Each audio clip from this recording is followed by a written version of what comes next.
Hey guys, tonight we're stepping through a hidden doorway in the gardens of Versailles, where the air hangs thick with the scent of 10,000 roses, and a young queen in silk slippers kneels beside her perfumer, grinding petals with her own hands. You can almost hear the whisper of fabric against marble, the soft crush of crimson blooms releasing their secrets into glass vials that catch the fading sunlight. This isn't the Marie Antoinette of cake jokes and guillotine memes.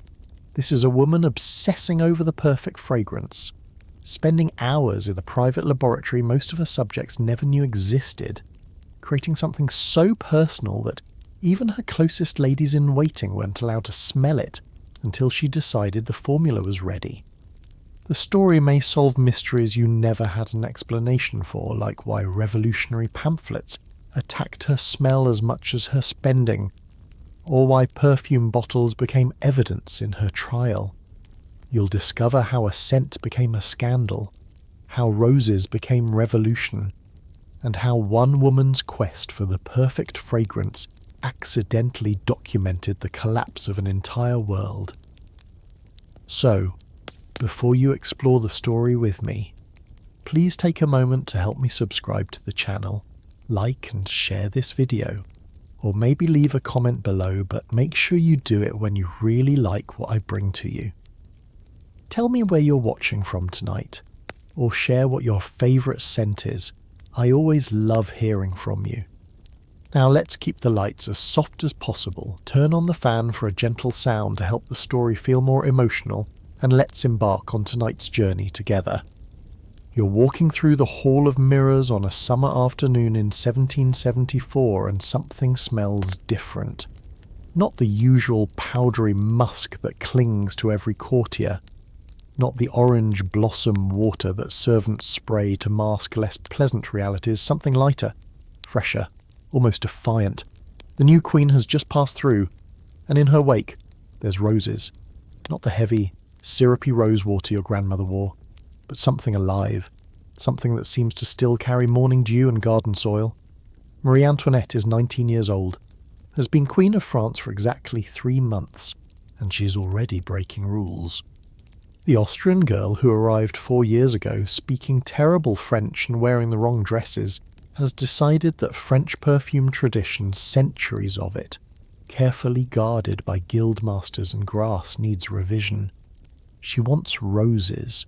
Not just any roses, but her roses, distilled her way, blended to her specifications, worn only by her. The court thinks she's being difficult. Her mother-in-law thinks she's being frivolous. Her husband, Louis XVI, thinks she smells nice and would like to get back to his locksmithing, thank you very much. But you're starting to understand something the court doesn't yet. This isn't just about perfume. This is about power. About creating something entirely her own in a palace where she owns nothing, controls nothing, decides nothing. Even her body isn't really hers. It belongs to France, to the succession, to the endless negotiations about heirs and alliances. But a scent, a secret formula locked in her perfumer's workshop, that, finally, is something she can possess. You follow her one evening to the Petit Trianon, the small chateau Louis XVI has just given her as a gift, the only place in Versailles where she can decide who enters. The June air is thick and warm, and the rose garden she's ordered planted is just beginning to mature. She walks between the bushes with Jean-Louis Fargen, her appointed perfumer, and they're arguing. Not the polite court disagreement of carefully chosen words, but an actual argument. He's explaining why certain roses won't work. Why the Damascus variety she wants is too delicate for distillation. Why the process she's describing is impossible. She's not listening. Or rather, she's listening the way queens listen, taking in the information, processing the obstacles, then dismissing them anyway. Make it work, she says. And it's not a request. She breaks off a bloom, crushes it between her fingers, holds it up to her nose. This, she says, Exactly this. Not sweet, not powdery, this. Farjan takes the mangled flower from her hand, smells it, and you can see his face change. He's a businessman, a guild member, a man who learned perfume making from his father and grandfather. But he's also an artist, and she's just described something that doesn't exist yet, a scent that captures roses at the moment of their brief perfection, before heat and processing turn them into something else entirely. It's impossible, of course. The technology doesn't exist.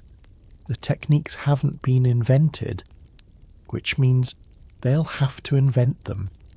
Historians still argue whether Marie Antoinette genuinely cared about perfume, or if her obsession was simply another way to spend money and scandalise the court. The bills suggest genuine passion. She spent the equivalent of millions on fragrance experiments between 1774 and 1789. But the revolutionaries later claimed it was all deliberate excess, proof of royal corruption.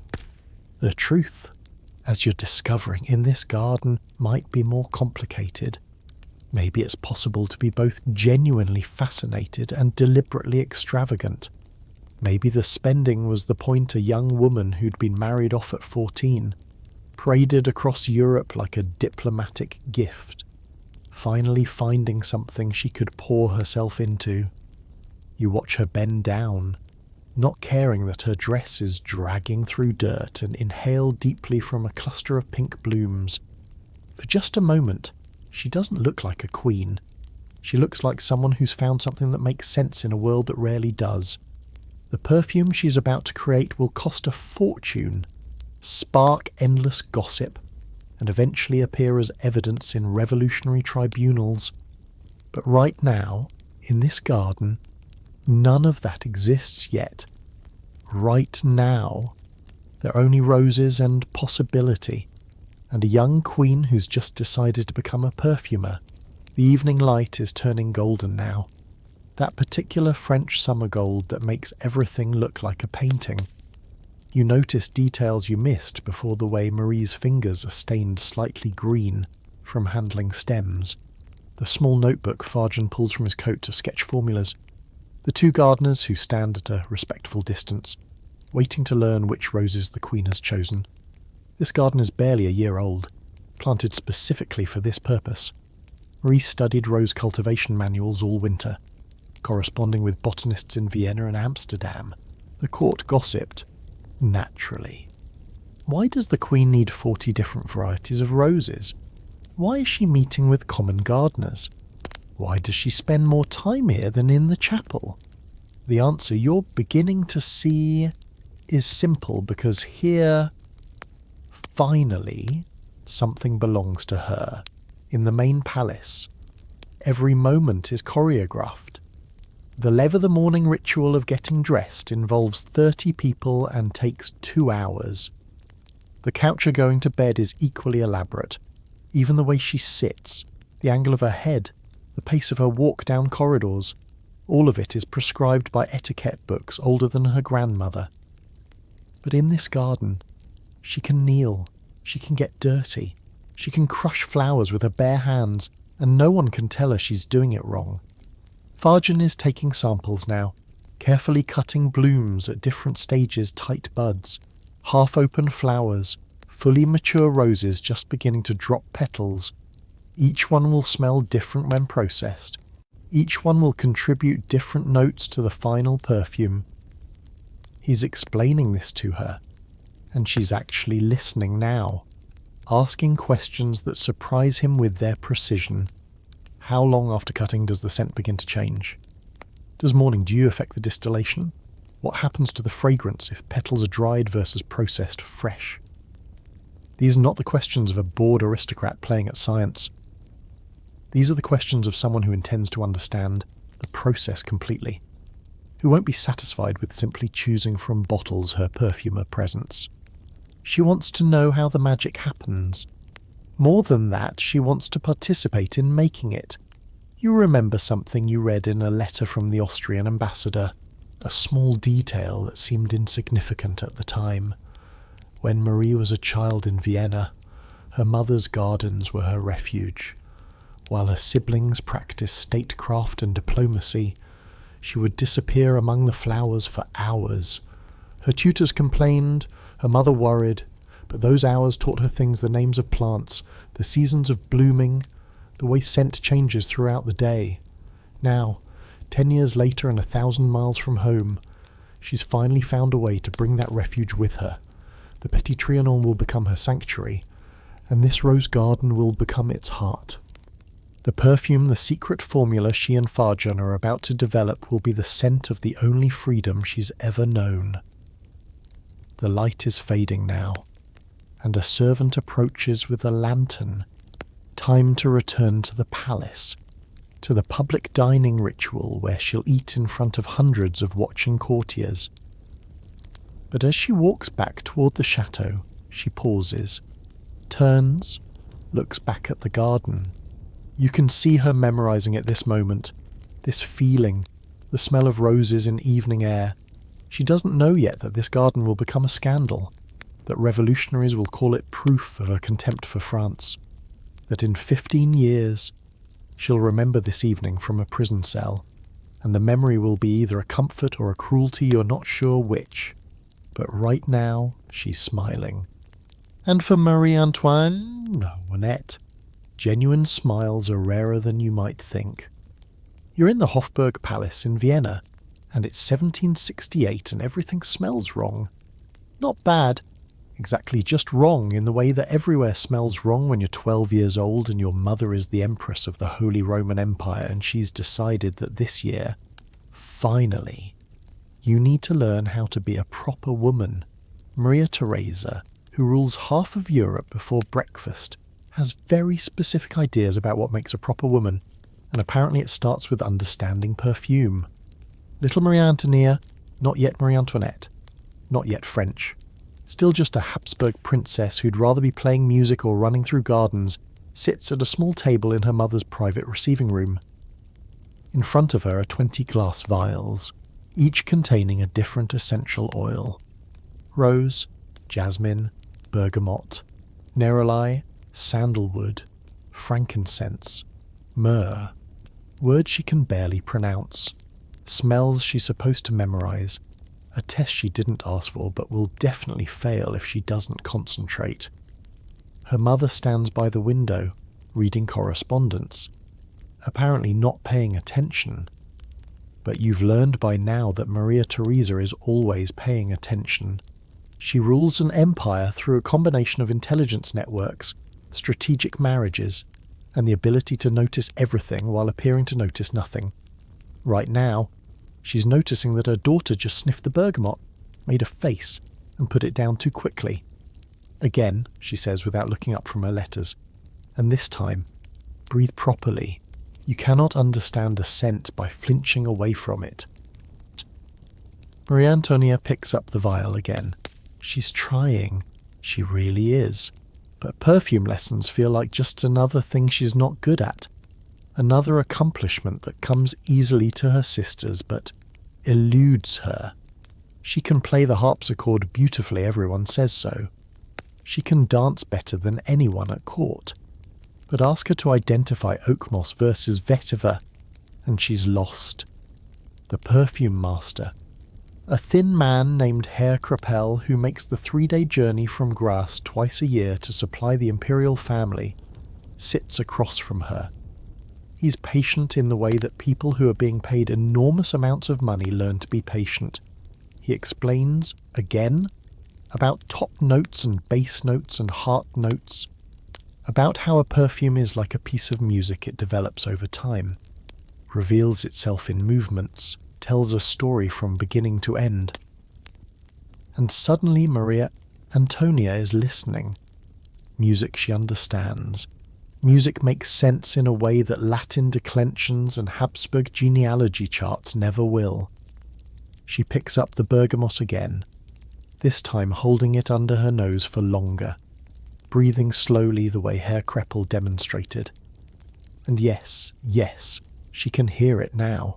Not hear exactly, but something like hearing. The way the scent opens bright and sharp and then softens. The way it would be the first notes of a sonata. the attention-grabbing beginning. Better, her mother says, still not looking up. But there's approval in her voice. And Maria Antonia feels that familiar, desperate bloom of hope. Maybe she's finally done something right. You watch this lesson continue for 2 hours. 2 hours of sniffing and noting and trying to understand why wealthy people have spent thousands of years obsessing over smells.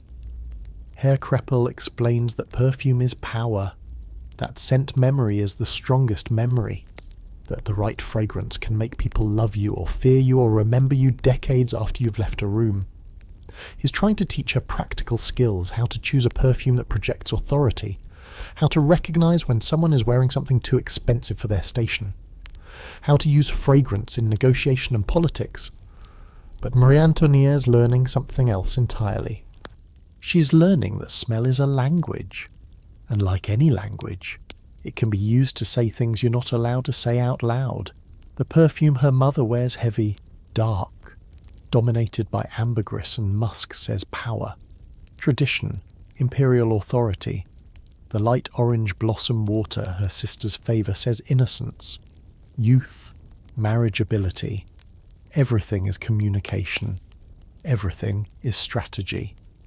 Historians still argue whether Maria Theresa's perfume education was standard practice for Habsburg princesses or specifically designed to prepare Maria Antonia for her future role in France. The evidence leans toward the latter. By 1768, negotiations for the French marriage were already underway, and Maria Theresa knew her daughter would need every tool possible to survive Versailles. Perfume, in the French court, wasn't a luxury, it was armour. But sitting here in this Vienna receiving room, Maria Antonia doesn't know about France yet, doesn't know that in 2 years she'll be stripped naked at the border and dressed in French clothes, that her name will be changed, that she'll be delivered to a husband who won't speak to her for weeks.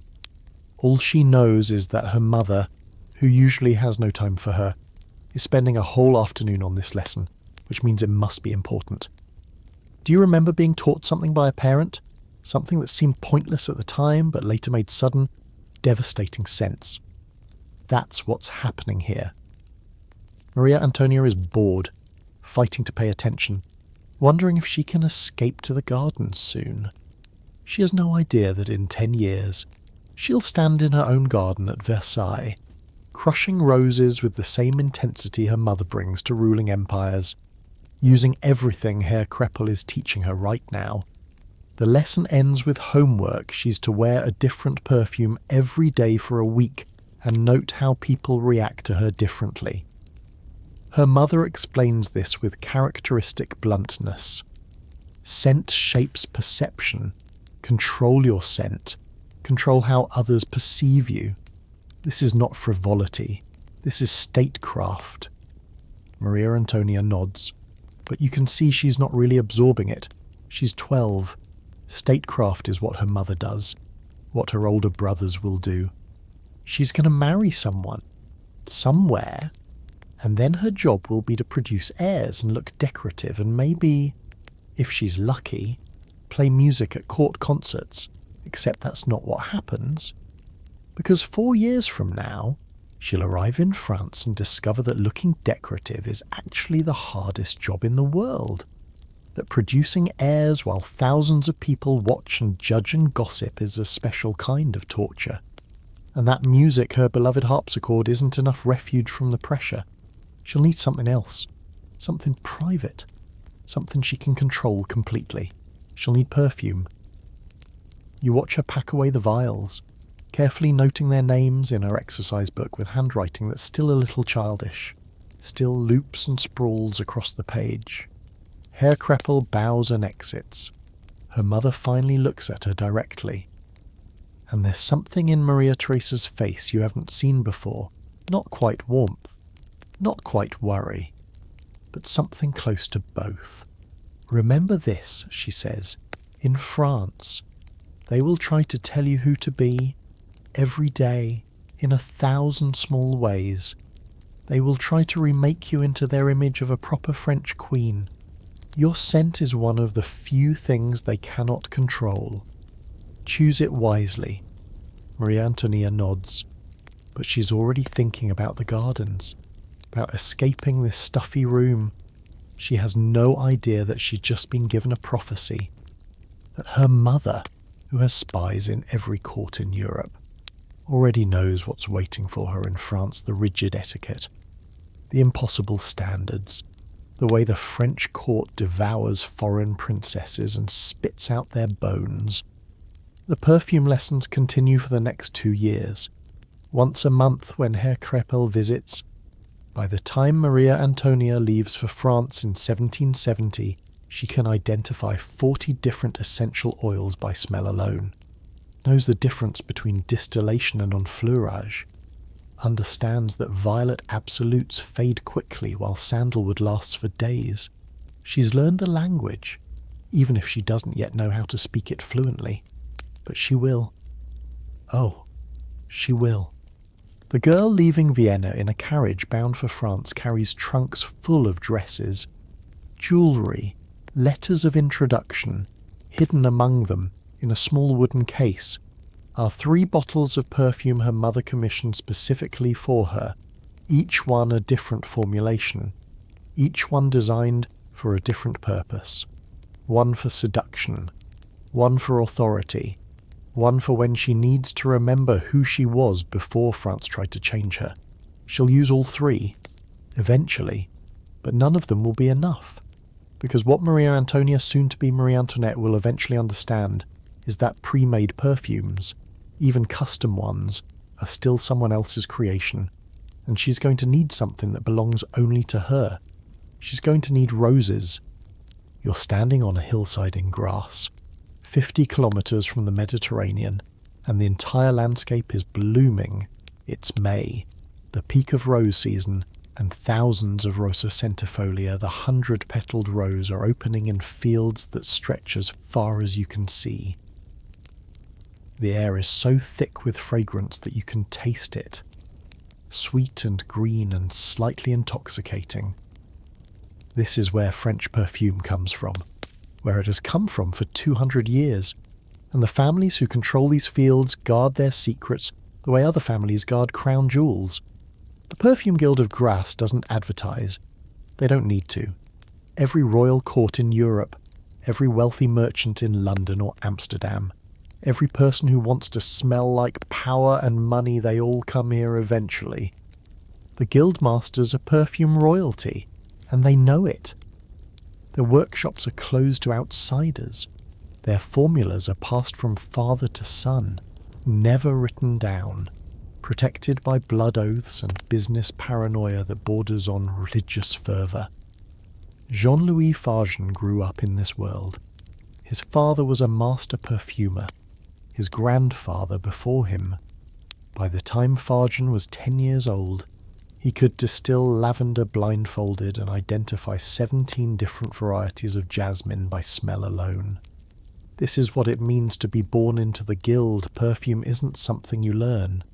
It's something you inherit, encoded into your senses from childhood. But Fargen is ambitious in ways his father wasn't. The elder Fargen was content to supply local nobility, to maintain the family workshop, to preserve traditional formulas. Jean-Louis wants Paris. He wants the court. He wants his name spoken in the same breath as Houbigant and Dulac, the legendary perfumers who have served French royalty for generations.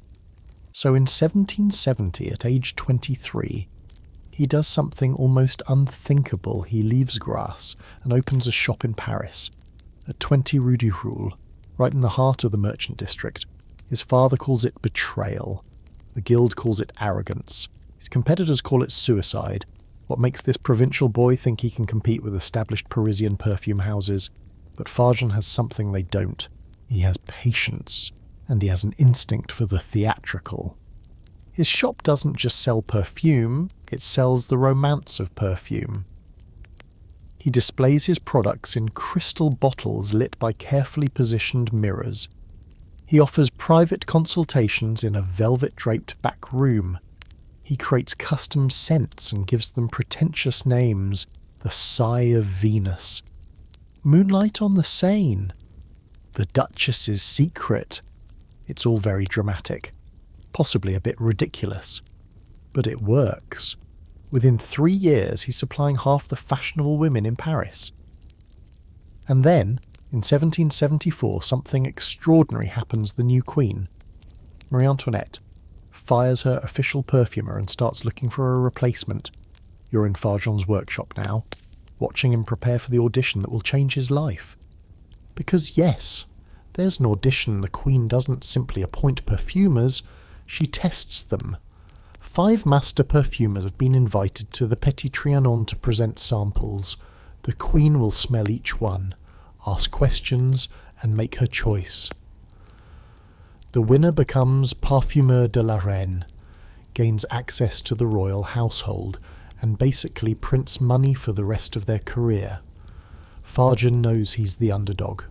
The other candidates are older, more established, from families that have served royalty for generations. But he has one advantage. He's heard rumours about what the Queen wants. She's tired of the heavy, musky scents that dominate French perfume.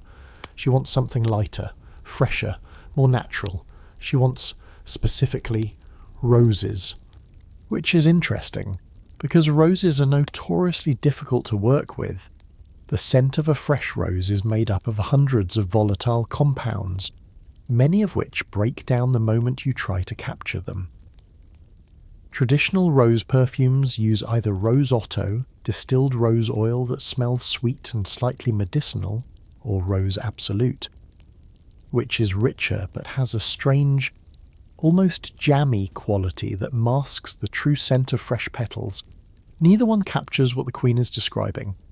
Neither one smells like walking through a garden at dawn. Historians still argue whether Fargen had already developed a new technique or whether he invented it specifically for this audition. His memoirs, written decades later, claim he'd been experimenting with a modified enfleurage process for years.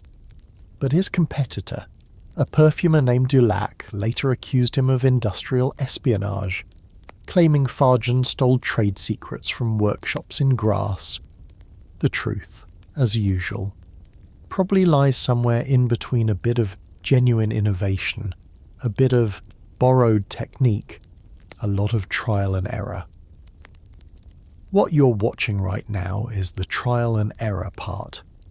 Fargen has set up 3 different extraction processes simultaneously, each one attempting to capture rose scent using a different method. The first is traditional distillation, heating rose petals with water, capturing the steam, separating out the essential oil. It's the oldest technique, reliable but limited. The second is enfleurage, pressing petals into purified fat, which absorbs the fragrance molecules, then extracting the scent from the fat using alcohol. It's expensive, time-consuming, and usually reserved for jasmine and tuberose. Flowers too delicate for heat distillation. But the third technique is something new, something Fargen has been developing in secret. He's using cold enfleurage, the same principle as regular enfleurage. But at near freezing temperatures, the theory is that cold prevents some of the more delicate fragrance compounds from breaking down. The practice is incredibly difficult, requiring ice imported from the Alps, a specially cooled room, and perfect timing. If the temperature rises even a few degrees, the whole batch is ruined. You watch him work through the night, barely sleeping, checking and rechecking temperatures, monitoring the fat-coated glass plates where rose petals are pressed, taking obsessive notes about every variable. His assistants think he's gone mad. This kind of perfectionism doesn't make business sense. Perfume is perfume. Clients can't tell the difference. Why waste money on experimental techniques? But Fargen isn't making perfume for clients. He's making perfume for a queen who reportedly sniffed 12 different rose samples and rejected all of them as not quite right. A queen who, according to gossip, once spent an entire afternoon in her garden crushing rose petals and comparing how they smelled at different times of day. A queen who will know instantly if he's cut corners. The morning of the audition arrives. Fargen packs 5 samples, his best distillation, 2 different enfleurage preparations, and 2 Col d'Enfleurage experiments. He wears his most expensive coat, practices his presentation, reminds himself to breathe. The other 4 perfumers arrive at the Petit Trianon in gilded carriages, accompanied by servants carrying elaborate display cases. Fargen arrives in a hired coach, carrying a single wooden box, and you can see the other perfumers smirking. This provincial nobody thinks he can compete. Marie Antoinette receives them in her garden pavilion. Not in formal throne room, she's wearing a simple white muslin dress scandalously informal by court standards, and her hair is unpowdered, pulled back loosely. She looks younger than her 19 years, and tired in a way that makes you realise being queen is exhausting even when you're barely an adult. The testing begins. Each perfumer presents their samples, explains their process, offers flattery and promises. The first presents something heavy and oriental, dominated by amber and musk, completely wrong for what she wants, but traditional, expensive, appropriate for royalty. She smells it politely, thanks him, moves on. The second offers a rose perfume that's essentially Rose Otto diluted in orange flower water, pleasant enough, but generic. She doesn't even finish sniffing it. The third and fourth perfumers are more sophisticated. They've clearly done research, heard the same rumours Fargen heard. They present lighter formulations, rose dominant but balanced with green notes, touches of citrus. Marie Antoinette spends more time with these samples, asks detailed questions about sourcing and concentration. You can see the other perfumers relaxing. One of them will win. Surely, between these 2 masters with their impeccable credentials and expensive presentations. Then it's Fargen's turn. He opens his simple wooden box, removes 5 unlabelled vials, and arranges them in a specific order. He doesn't launch into a prepared speech. Instead, he asks a question. "Your Majesty, may I know which roses in your garden you prefer?" It's a risky move, almost presumptuous. But Marie Antoinette's face changes. She actually looks interested, which hasn't happened during any of the other presentations. She stands, gestures for him to follow, and leads him into the garden itself. The other perfumers are left standing in the pavilion, confused, while the queen and this nobody walk among her rose bushes, discussing varieties and bloom times, and the way scent changes from morning to evening. Fargen listens more than he talks. He lets her explain what she's looking for, lets her describe the scent she wants in her own words. And then this is the moment that wins him the position. He pulls out his Col d'Enfleurage sample and says, "Perhaps this." She takes the vial, removes the stopper, inhales, and you watch her face do something extraordinary. She smiles. Not the polite queen smile she's been trained to produce on command, but a real smile. Surprised and delighted, she smells it again. Longer this time. "This," she says. "Exactly this. How did you—" "Col d'Enfleurage, Your Majesty. An experimental technique. The roses are picked at dawn, processed immediately at near-freezing temperatures. It preserves compounds that normally—" "I don't need the chemistry," she interrupts. But she's still smiling.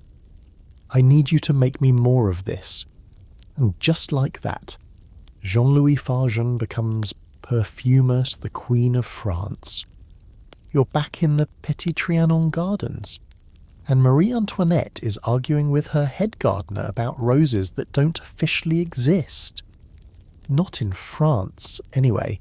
She's holding a botanical illustration from Damascus, pointing at particular species Rosa damascena trigantipetala, and insisting it can be grown here, in Versailles soil, despite the gardener's increasingly desperate explanations about climate zones and Mediterranean requirements.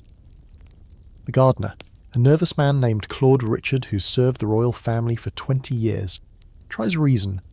"Your Majesty, the Damascus rose requires—" "I know what it requires," Marie says, and there's steel in her voice now, the tone that reminds everyone she's the daughter of Maria Theresa, Empress of half of Europe. "Fargen needs this specific variety. The scent is different, sharper, more complex. The Provençal roses are too sweet. This is where the scandal begins, though nobody realises it yet, because importing Damascus roses into France isn't just botanically complicated, it's politically problematic. France and the Ottoman Empire have a complex relationship, and bringing Ottoman plants into royal gardens sends messages that diplomats spend months negotiating. There are trade implications, religious overtones, whispers about Eastern influence corrupting proper French sensibilities. Marie Antoinette doesn't care about any of this. She wants Damascus roses. Therefore, she will have Damascus roses. Within 3 months, smuggled cuttings arrive from Constantinople, hidden in diplomatic pouches, accompanied by a Turkish gardener who speaks no French but understands roses in ways that transcend language. The court gossips. Why is the Austrian queen importing Muslim plants?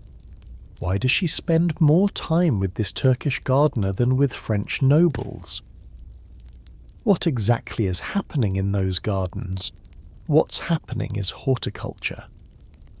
Actually, but you're learning that in Versailles, everything means something else. A rose garden is never just a rose garden. It's a statement about taste, power, cultural allegiance, how a queen chooses to spend taxpayer money. And Marie's choices, exotic varieties, expensive importation, consultation with foreign experts confirm what many French nobles already suspected: she's not really French, will never be French, doesn't respect French traditions. But watch what she's actually doing. The Damascus roses arrive as tiny, stressed cuttings that look half dead. The Turkish gardener, his name is Mehmet. Though the French servants insist on calling him the Ottoman, creates a special greenhouse environment, mixing Versailles soil with soil brought from Turkey, adjusting water, pH, controlling temperature fluctuations. Marie visits daily, sometimes twice daily, taking notes in a leather journal that will later be seized as evidence of her excessive spending on foreign luxuries. The roses survive. More than survive, they thrive. By the second season, they're blooming magnificently, producing flowers that smell different from any rose in France. Sharper, yes, as Marie said, but also greener, more resinous, with an almost spicy undertone that the sugary Provençal roses lack. Farjan is ecstatic. This is the scent component he's been missing, the thing that will make Marie's perfume truly unique. But then, the complications multiply, because Marie doesn't stop with Damascus roses. She hears about Rosa alba from Spain, the white rose of York, pale and intensely fragrant. She reads about Rosa gallica officinalis, the medieval apothecary rose, supposedly extinct in France but still cultivated in hidden monastery gardens.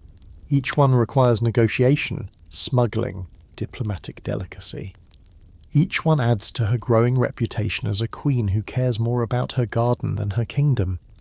Historians still argue whether Marie Antoinette understood the political implications of her botanical obsessions or genuinely didn't care. Her defenders point out that she was barely 20 years old, that nobody had taught her about French cultural sensitivities, that her mother's letters constantly urged her to develop personal interest to cope with the stress of court life. Her critics note that ignorance is not innocence, that a queen has responsibilities, that importing foreign plants while French farmers struggled with wheat shortages was, at minimum, tone-deaf. You're watching something more subtle, though Marie is learning to navigate French politics by ignoring them entirely. When courtiers criticize her rose varieties, she smiles and changes the subject. When pamphlets appear in Paris mocking the Austrians' Turkish garden, she orders more Damascus cuttings. It's not quite defiance. Defiance would be acknowledging the criticism. This is something else. A kind of willful obliviousness that's either brilliant strategy or genuine disconnection from reality. Do you remember what her mother taught her in Vienna? Control your scent, control perception. But Marie is taking it further: control your garden, control your fragrance sources, control the raw materials that will eventually become your armour. Every rose she imports, every variety she cultivates, is insurance against the French court's attempts to define her. The garden expands. By 1776, she's growing 14 different rose varieties, each selected for specific aromatic properties. There's Rosa centifolia, the traditional French cabbage rose, included as a diplomatic gesture toward French perfume tradition, Rosa moschata, the musk rose, for its animalic undertones that will add depth, Rosa rubiginosa, the sweet briar, for its apple-scented foliage that perfumes the air even when flowers aren't blooming. And then there's the controversial one, Rosa fetida, the Austrian copper rose. It's called fetida stinking because its scent is polarizing, almost rank, with a strange metallic quality that most perfumers avoid. But Marie insists on growing it. When Fargen gently suggests it might overwhelm the formula, she tells him, "My mother grows these in Vienna. They smell like home." This is the detail that breaks your heart a little. Because underneath all the political drama and botanical scandal, there's a homesick girl trying to recreate something from childhood. The Austrian copper rose doesn't make it into the final perfume formula. Fargen is right. It's too strange, but Marie keeps the plants anyway, visiting them when she's particularly stressed, crushing leaves between her fingers to release that odd, comforting smell. The Turkish gardener, Mehmet, becomes a permanent fixture. He's given a cottage on the grounds, a salary that scandalizes the royal household accountants, and carte blanche to order whatever supplies he needs. He and Marie communicate through a combination of broken French, garden Latin, and gestures. The court finds this deeply suspicious. What are they actually discussing? Why does the Queen spend hours with a Muslim commoner they're discussing roses? Specifically, they're discussing the problem of seasonal variation. Fargen needs consistent supply perfume production, can't wait for blooming seasons. But roses are temperamental, blooming prolifically for 6 weeks and then producing nothing. Mehmet proposes a solution succession planting with varieties that bloom at different times, plus experimental forcing techniques to produce off-season flowers. It works. Mostly. By 1777, Marie's garden produces roses from April through October, an unprecedented achievement that should make her famous in botanical circles. Instead, it makes her infamous in political circles. The expenses are astronomical: heated greenhouses, imported soil, staff of specialized gardeners, constant experimentation. When Louis XVI's finance ministers present the bills, they're horrified. The king, who genuinely wants his wife to be happy but also needs to fund the American Revolution and several European wars, is caught between spousal loyalty and fiscal responsibility. He chooses loyalty, publicly. The gardens continue, but privately you can see him worrying. Not about the money. Exactly, the royal family wastes money on stupider things than roses. But about the optics. The way his young wife's innocent hobby feeds into narratives about Austrian extravagance and French decline. Every rose she plants becomes ammunition for propagandists who want to paint her as France's enemy. And maybe they're not entirely wrong, though not in the way they think. Marie isn't trying to undermine France, she's trying to survive France. And the roses are her survival mechanism. Every Damascus bloom, every Ottoman technique, every foreign gardener is a tiny rebellion against the suffocating French court that wants to erase her Austrian identity and remake her into something acceptable. The perfume she's creating, the secret formula she and Fargen work on obsessively, will eventually contain essences from 7 different rose varieties, 3 different countries, cultivation techniques that blend French, Turkish, and Viennese horticultural traditions. It will smell like nothing else in France. And that's exactly the point. In a world where everything about her is scrutinized, criticized, controlled, this scent will be absolutely, defiantly hers. But first, the roses have to bloom, and they do. Magnificent and scandalous and expensive. filling her private garden with fragrance that the wind carries across Versailles, making everyone who smells it wonder what, exactly, the Austrian queen is creating behind those garden walls. The answer, which will take 5 more years to fully realise, is something impossible, a perfume that smells like freedom.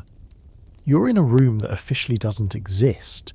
It's tucked behind the Petit Trianon's main salon, accessible through a door disguised as a bookcase because apparently Marie Antoinette read about secret passages in novels and decided her estate needed one too. The room is small, maybe 12 feet square, with windows facing the rose garden and a ventilation system that Farjan personally designed to prevent scent contamination. This is where the real work happens. It's 3 in the morning, which is when they usually meet. Not because there's anything scandalous happening, though the court would love to think so, but because this is when the palace is quietest, when servants are sleeping, when Marie can slip away from her apartments without triggering the elaborate protocols that govern every moment of a queen's day. She arrives in a dressing gown, hair braided simply, looking more like a wealthy merchant's daughter than the Queen of France. Farjan is already there. Naturally, he's been working since midnight, preparing the evening's experiments. The room looks like an alchemist's laboratory crossed with an apothecary shop, glass, alembics for distillation, copper pots for heating, rows of bottles containing essential oils and absolutes, mortars and pestles in 3 different sizes, scales sensitive enough to measure fractions of a gram. Everything is meticulously organised, labelled in Farjan's precise handwriting. Tonight, they're working on proportions. They've successfully extracted essences from all 7 rose varieties: the Damascus, the Alba, the Gallica, the Centifolia, the Moscata, plus 2 others Marie insisted on including despite Farjan's reservations. Now comes the hardest part, blending them into something coherent, something that tells a story rather than just smelling like expensive chaos.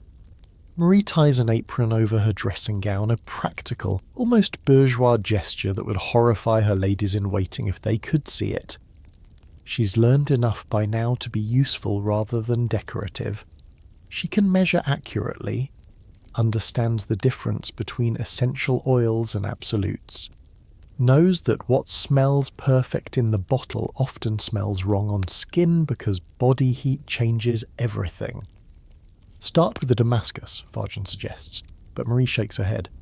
The Centifolia. The Damascus is too sharp as a foundation. It needs something softer beneath it. They've had this argument before. Farjan believes perfume should be built like architecture's strong foundation, supporting structures, decorative elements on top. Marie believes perfume should be built like music, start with a theme, develop variations, return to the theme transformed. Neither approach is wrong, exactly, but they're philosophically incompatible, which means every session involves negotiation. Tonight, Marie wins. They start with Centifolia as the base, that classic French rose scent, rich and slightly powdery. Farjan measures 3 drops into a small beaker, adds alcohol to dilute it, swirls gently. Marie watches the liquid move, learning. She's developed an instinct for this, a sense of how essences will interact before they're actually mixed. Farjan has stopped being surprised when her intuitions turn out to be correct. The Damascus goes in next 5 drops, which seems like too much until Marie explains her reasoning. It needs to be present throughout, not just at the opening. The Damascus should be the spine, not the decoration.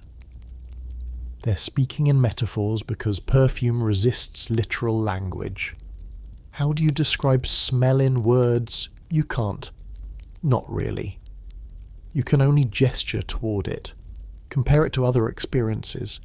Hope the other person understands what you're trying to communicate. Farjan calls this scent philosophy, and he's discovered that Marie is oddly brilliant at it.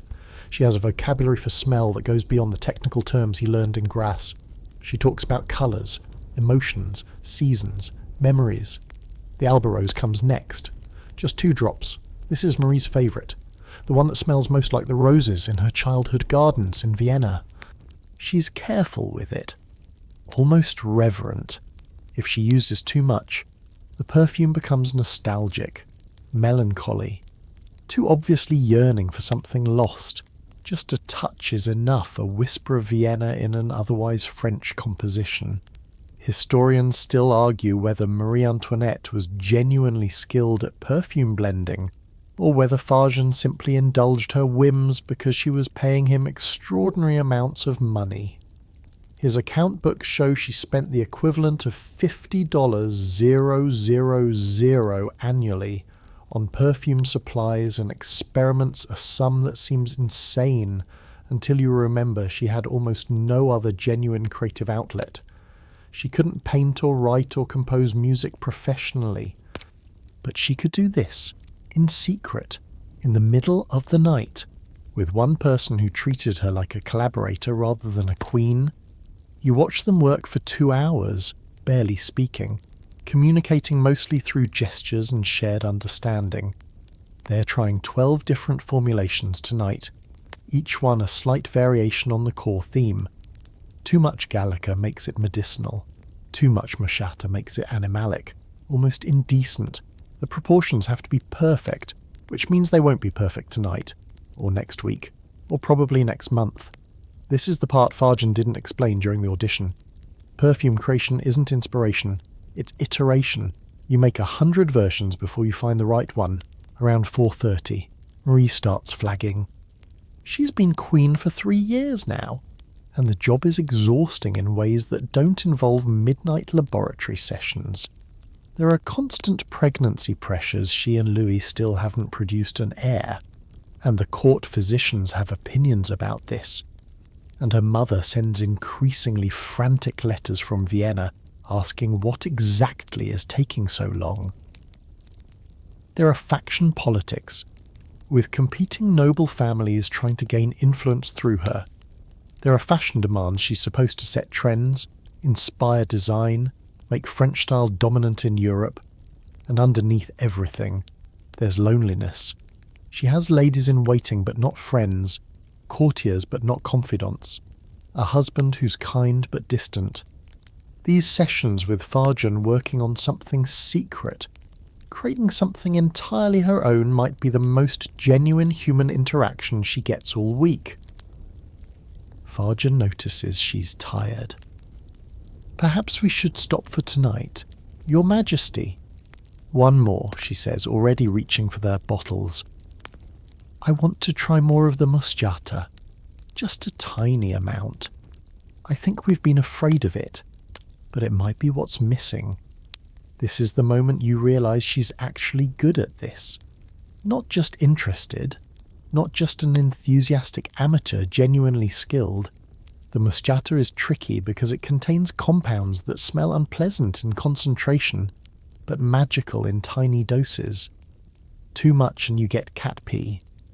Just enough and you get depth, warmth, an almost addictive quality that makes people want to smell the perfume again and again. She adds half a drop, literally half, using a technique Farjeon taught her where you let a single drop hang from the bottle rim and then touch the beaker edge to it. The tiniest amount transfers. She swirls the mixture, waits for the alcohol to integrate the new component, then applies a single drop to her wrist. They wait. Perfume reveals itself over time. And patience is essential. The first 30 seconds are the top notes, what hits your nose immediately. Then the heart notes emerge as the alcohol evaporates and the heavier molecules become detectable. The base notes, the foundation that will last for hours, take 5 to 10 minutes to fully develop. Marie sniffs her wrist, waits, sniffs again. Her face does something complicated surprise. Satisfaction. Something else you can't quite identify. She holds her wrist toward Farjeon without saying anything. He smells it, and you see him go very still. This happens sometimes in creative work. You stumble onto something accidentally, some combination you weren't specifically seeking, and suddenly everything clicks. The Mushata addition did something unexpected. It's not just adding depth, it's transforming the composition, making the rose essences feel alive rather than preserved. It smells less like extracted flowers and more like an actual garden, complete with the green smell of stems and the slight funk of soil and the warm-blooded quality of something living. Write down exactly what we just did, Marie says. Her voice is quiet but intense. Every measurement, every step. We need to be able to recreate this precisely. Varjan is already taking notes, his handwriting rushed and slightly shaky. You can see his mind working, calculating whether they have enough of each essence to make a full bottle, wondering if the effect will scale or if it only works in this small test quantity. Do you remember the earlier conversation about music and architecture? This is the moment where Marie's musical approach proves correct. The perfume they have just created doesn't build logically from foundation to decoration. It develops over time like a sonata, introducing themes, varying them, bringing them back transformed by what came before. The Damascus that seemed too sharp at the beginning now feels exactly right, sharpened further by the Mushata's edge. The centifolia that seemed too traditional now feels like a necessary anchor, the familiar element that makes the exotic components wearable. They make the mixture again, carefully following Varjan's notes, trying to recreate the accident. It works mostly, close enough that they know they're onto something, different enough that they know they need more experimentation.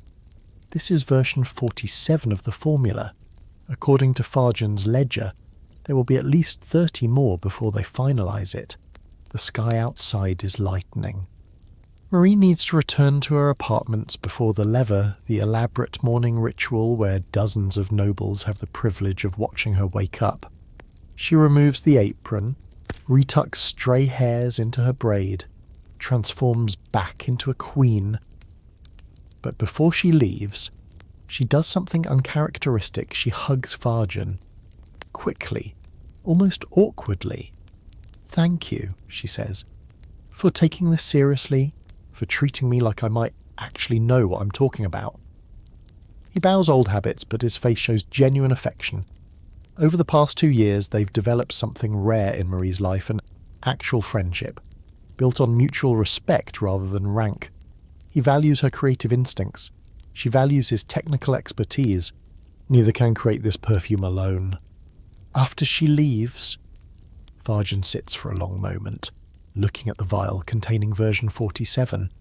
He knows what he's holding, not just an expensive perfume for a wealthy client, but something genuinely new, a scent that doesn't fit into existing categories, that will confuse other perfumers when they try to analyse it, that represents a genuine innovation in an art form that's been stagnant for decades. He also knows it's going to cause problems, because innovation always does, especially when it comes from a queen whom half of France already hates. This perfume, when it's finally finished, won't just be a fragrance, it will be evidence. Proof of her extravagance, her foreign influence, her refusal to conform to French traditions. But that's a problem for later.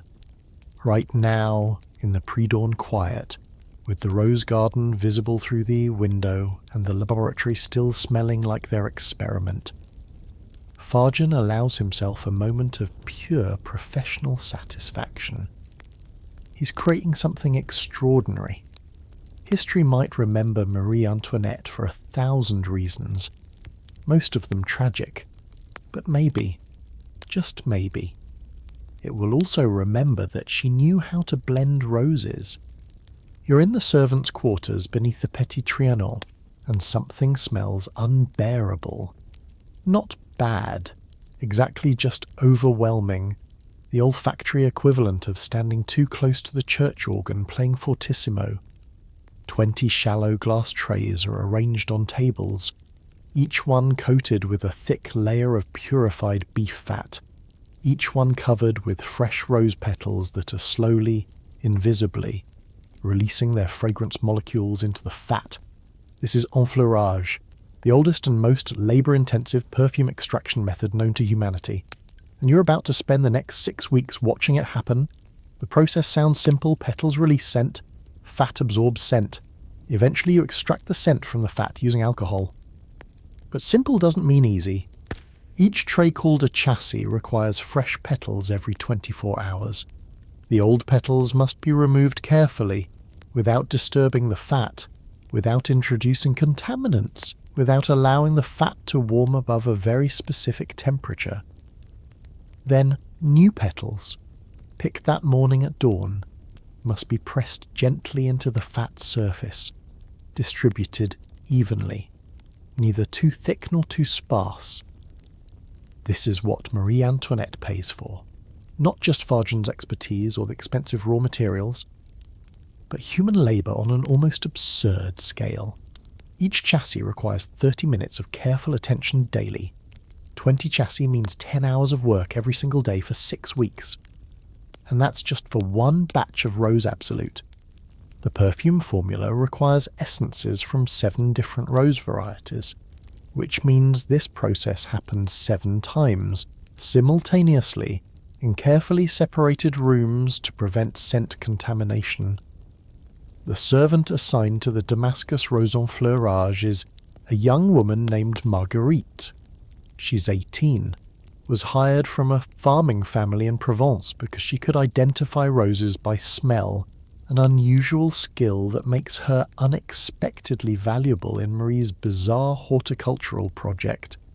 She's been doing this work for 8 months now, and she's developed opinions about roses that would surprise most people. The Damascus, for instance, is temperamental. If you pick the flowers even an hour too late, after the dew has evaporated and the sun has warmed the petals, the scent is wrong, more perfumed, less fresh, missing the green notes that make it interesting. You watch her work, and it's meditative in a way that repetitive labour sometimes becomes. Remove old petals, they're brown now, desiccated, having given up their essence to the fat. Inspect the fat surface. Any discoloration means contamination, means the whole tray must be discarded and started over. Collect new petals from the basket. She checks each one individually, discarding any with brown edges or insect damage. Press them gently into the fat, spacing them evenly, using a technique she developed herself where she works from the centre outward in concentric circles. Historians still argue whether the servants who performed this labour understood what they were making or simply followed instructions mechanically. Marguerite's later testimony given during the Revolution, when anything connected to Marie Antoinette became evidence of royal excess, suggests genuine investment in the process. She described feeling proud when a batch turned out particularly fragrant, disappointed when temperature fluctuations ruined weeks of work. She also described the absurdity of spending 42 days creating 4 ounces of Rose Absolute, while her family in Provence struggled to afford bread. Both things can be true. The work can be meaningful, and the work can be wasteful. This is the contradiction at the heart of Marie Antoinette's entire perfume project. Its genuine artistic creation built on top of grotesque economic inequality. Every beautiful scent is extracted through labour that most people can't afford to buy and many people can't afford to perform. But Marguerite isn't thinking about political economy right now. She's noticing that this batch of Damascus petals smells slightly different from yesterday's batch. Sharper, more resinous. Maybe because the thunderstorm 2 days ago. Maybe because this section of the garden gets more afternoon sun. She makes a mental note to tell Fargen he's the only person who listens when servants talk about subtle scent variations, who treats their observations as valuable rather than dismissible. In another room, another servant, Antoine, a former shepherd who somehow ended up in royal employment, is working on the centifolia enfleurage. The centifolia is easier, more forgiving. Its scent is stable, predictable, powerful enough that it transfers to the fat reliably. Antoine works faster than Marguerite, less precious about individual petals, which is appropriate for this variety. The centifolia doesn't require reverence, it requires efficiency. He's also stealing. Just small amounts, a few petals every few days, pressed into a small pot of lard he keeps hidden. He's making his own perfume, or trying to, copying the techniques he's watched Fargen use. The result is crude, overwhelming, nothing like the refined product Fargen creates. But Antoine doesn't care about refinement. He's planning to sell it at the Paris markets, claim it's genuine Versailles rose perfume, make enough money to pay off family debts, and maybe, eventually, open a small shop. This is happening throughout the perfume operation, servants learning techniques, stealing materials, creating their own versions of royal products to sell as counterfeits. Fargen knows about it and mostly doesn't care. The gulf between amateur enfleurage and professional perfume is vast enough that the counterfeits aren't really competition. They might even be good advertising. Every fake Versailles perfume sold in Paris is a reminder that the real thing exists, that the Queen herself wears something special. Do you remember the cold enfleurage technique Fargen invented? That's happening in a specially constructed ice room in the basement, where servants work in shifts because no one can tolerate the cold for more than 2 hours. The ice comes from alpine lakes, transported in insulated wagons, stored in deep pits lined with sawdust. It's a ridiculous expense for a subtle improvement in scent quality. But Marie insists the difference is noticeable, so the ice keeps coming. The servant working the cold room today is an older man named Henri who fought in the 7 Years' War and lost 3 fingers to frostbite. He volunteered for this position because the cold doesn't bother him anymore.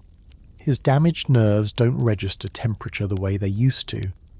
He works in fingerless gloves, moving with the efficiency of someone accustomed to discomfort, checking temperatures obsessively because in the cold room, precision is survival.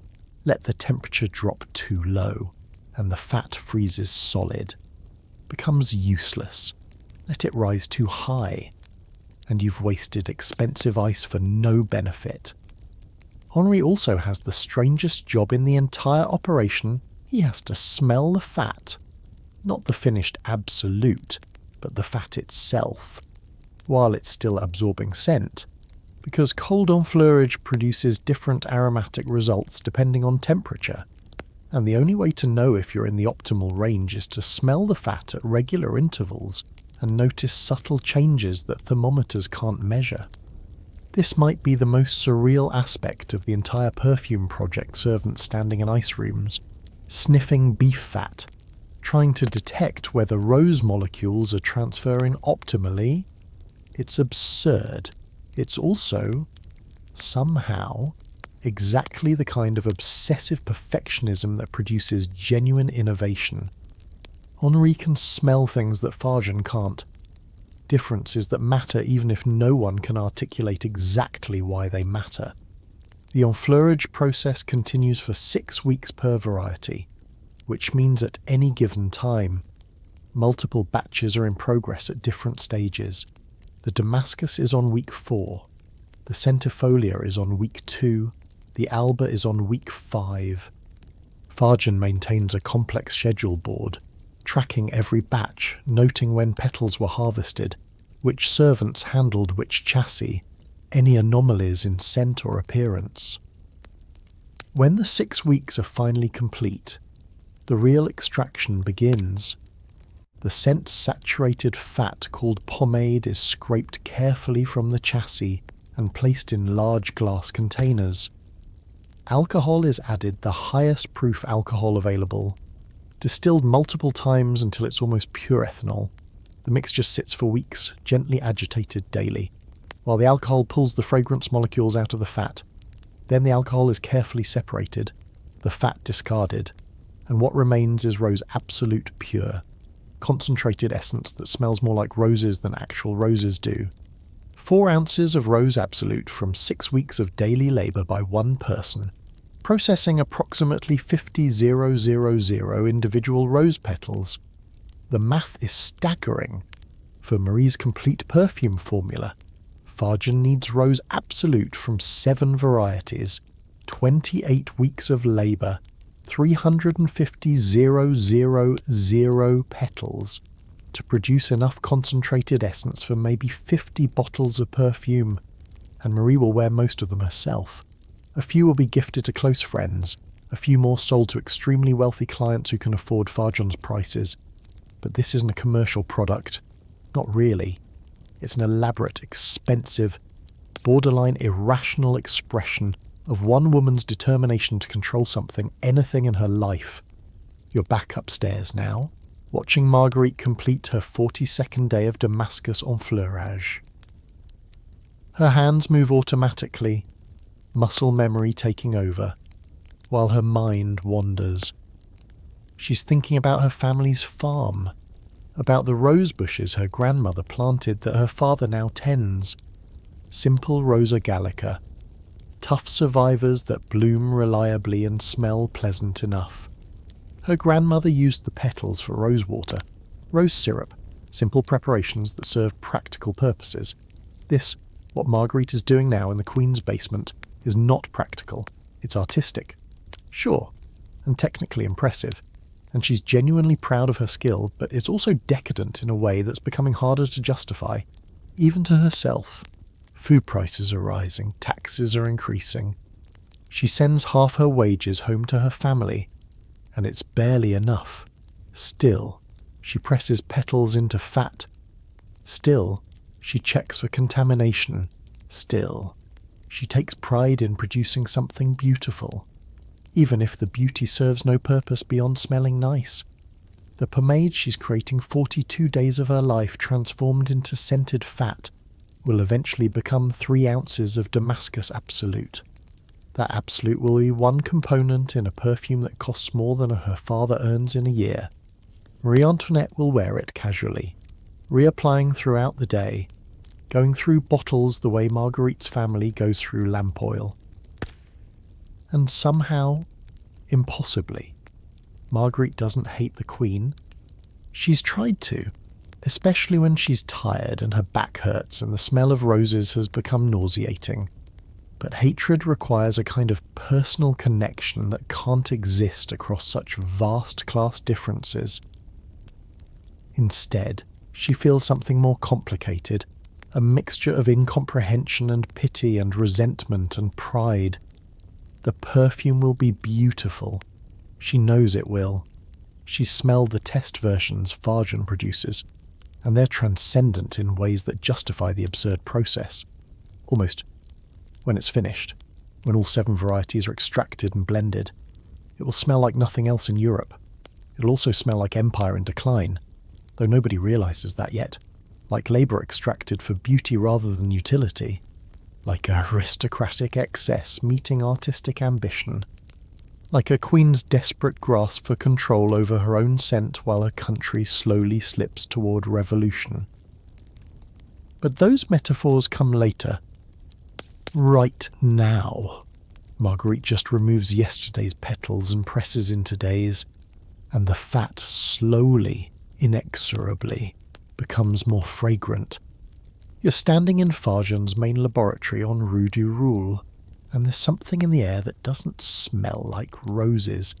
It's heavier, darker, almost animalic, a scent that triggers something primal in your brain.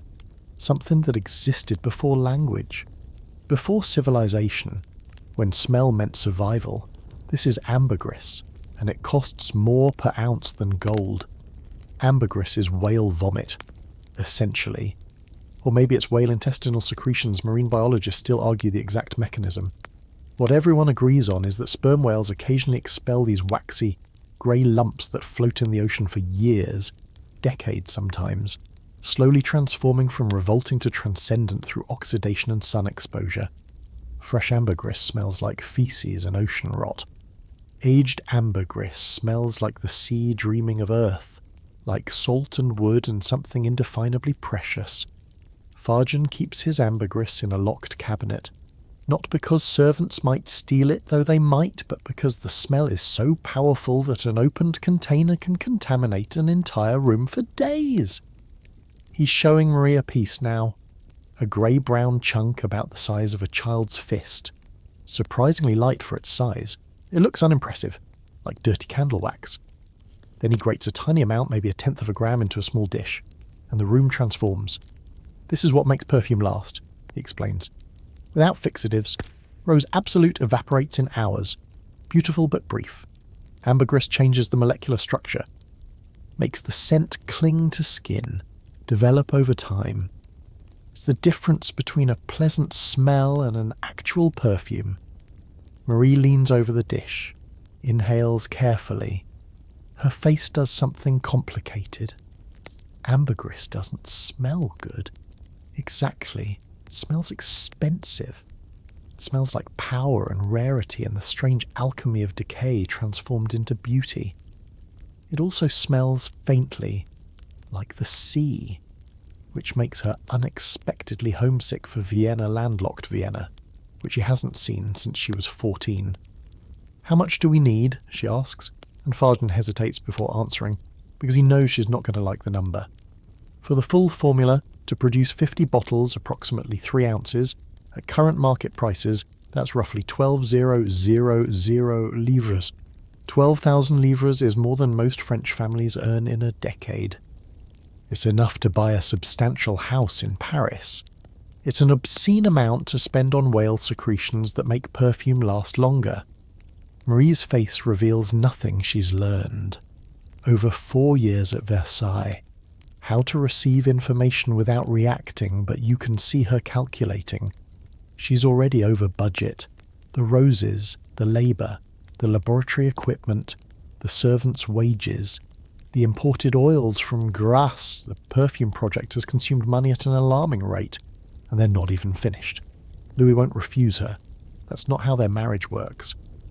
But he'll worry, and his finance ministers will compile reports, and eventually someone will leak the expenses to Parisian pamphleteers who will translate "the Queen spent 12,000 livres on whale vomit" into political ammunition. She can see the headlines already.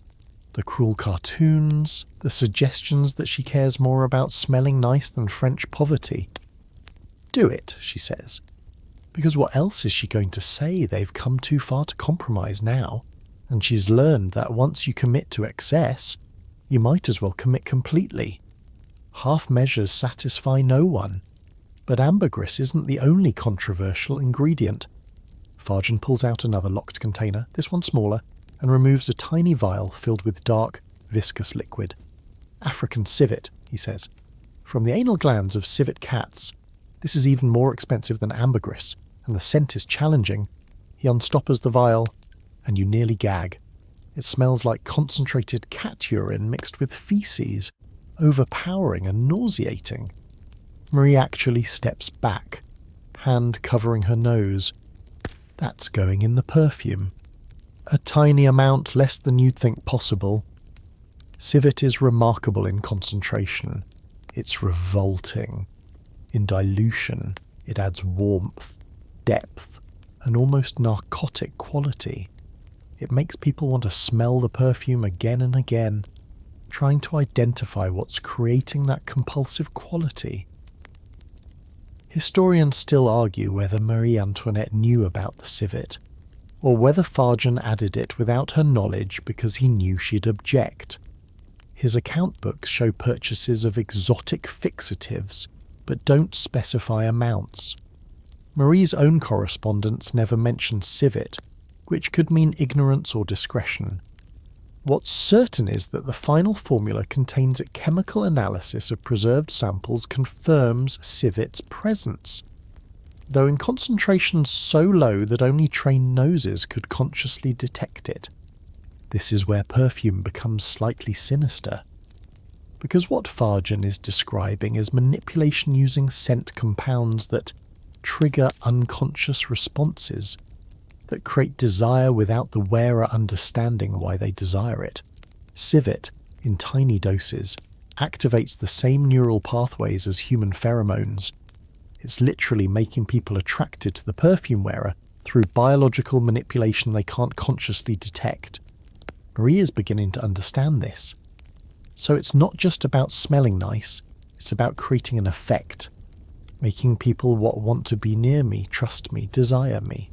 All of those, potentially. Perfume is psychology. The roses create beauty, aesthetic pleasure. The ambergris creates longevity, makes the scent linger in memory. The civet creates he pauses, choosing words carefully, intimacy. It makes the scent feel personal, almost familiar, like you've smelled it before, even though you haven't. Do you remember the lessons in Vienna? When her mother said perfume was statecraft, this is what Maria Theresa meant.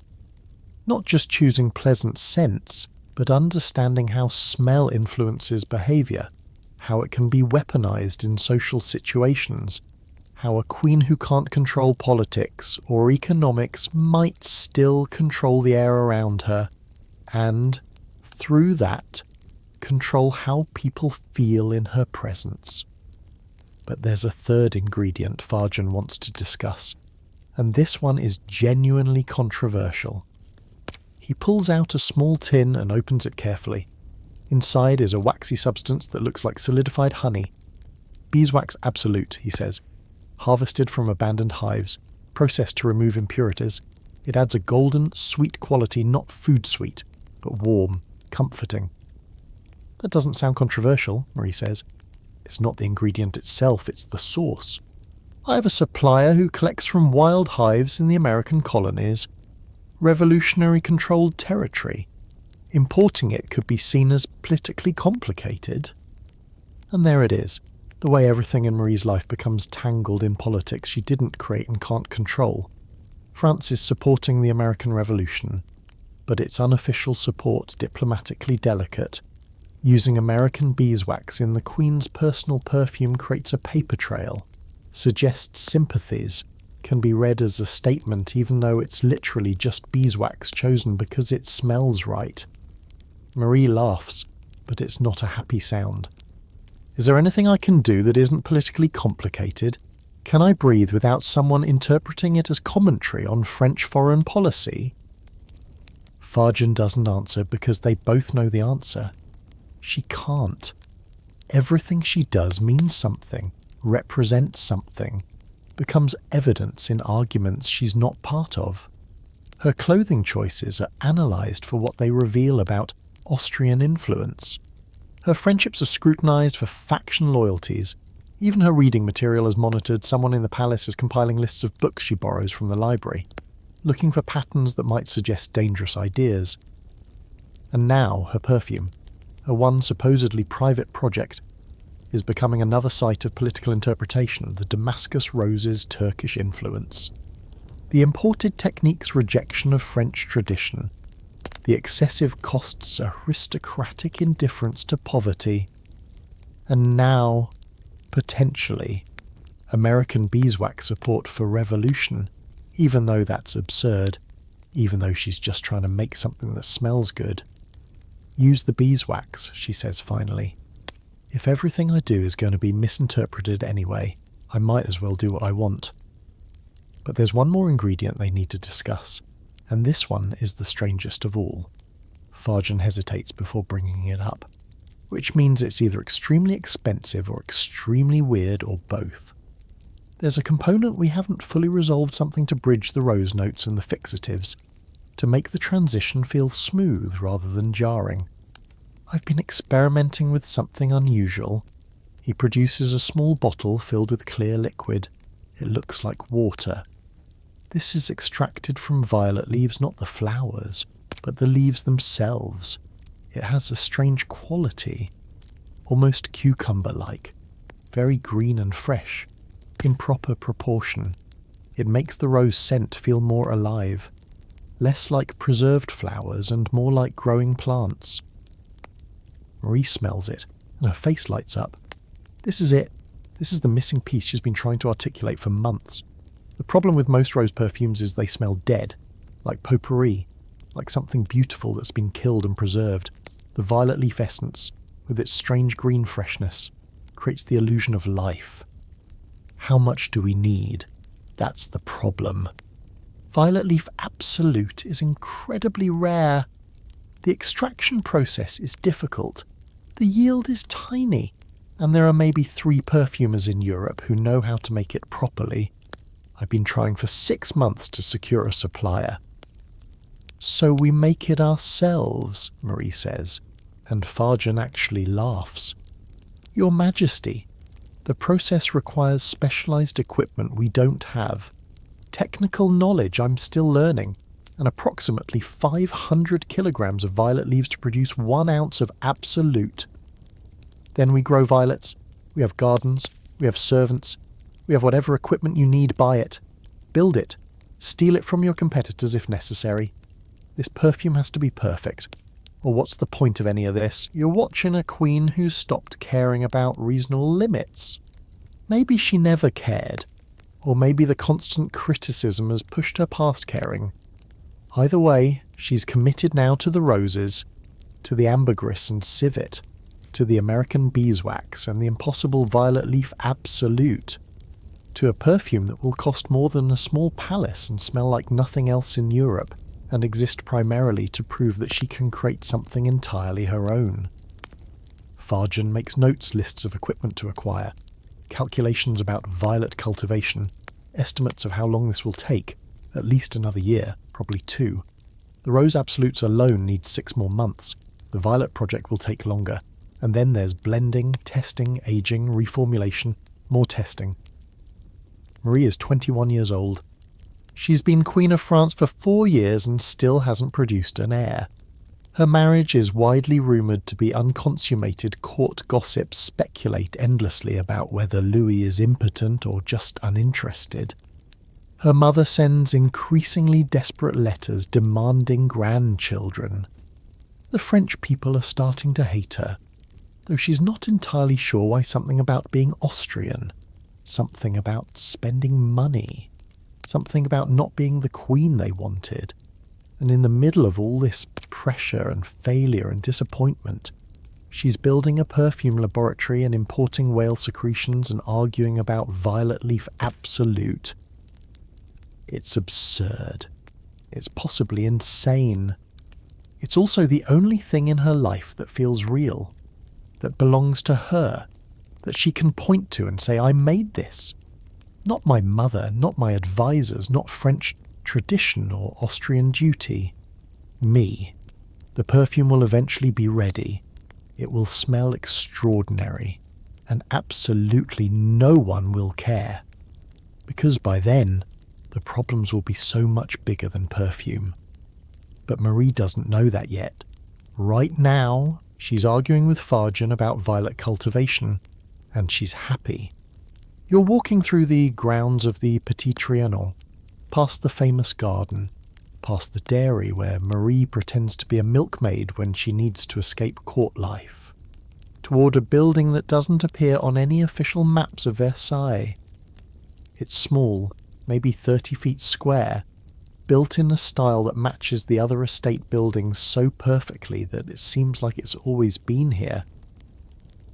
But it was constructed in secret over 6 months in 1777, designed by Farjan and Marie together, built by workers sworn to confidentiality and paid enough to keep that oath. This is the perfume laboratory, the real one, not the midnight workshop behind the bookcase, not Farjan's shop in Paris. This is where industrial-scale production happens, where servants perform enfleurage in climate-controlled rooms, where distillation equipment operates day and night, where the actual transformation of flowers into fragrance occurs.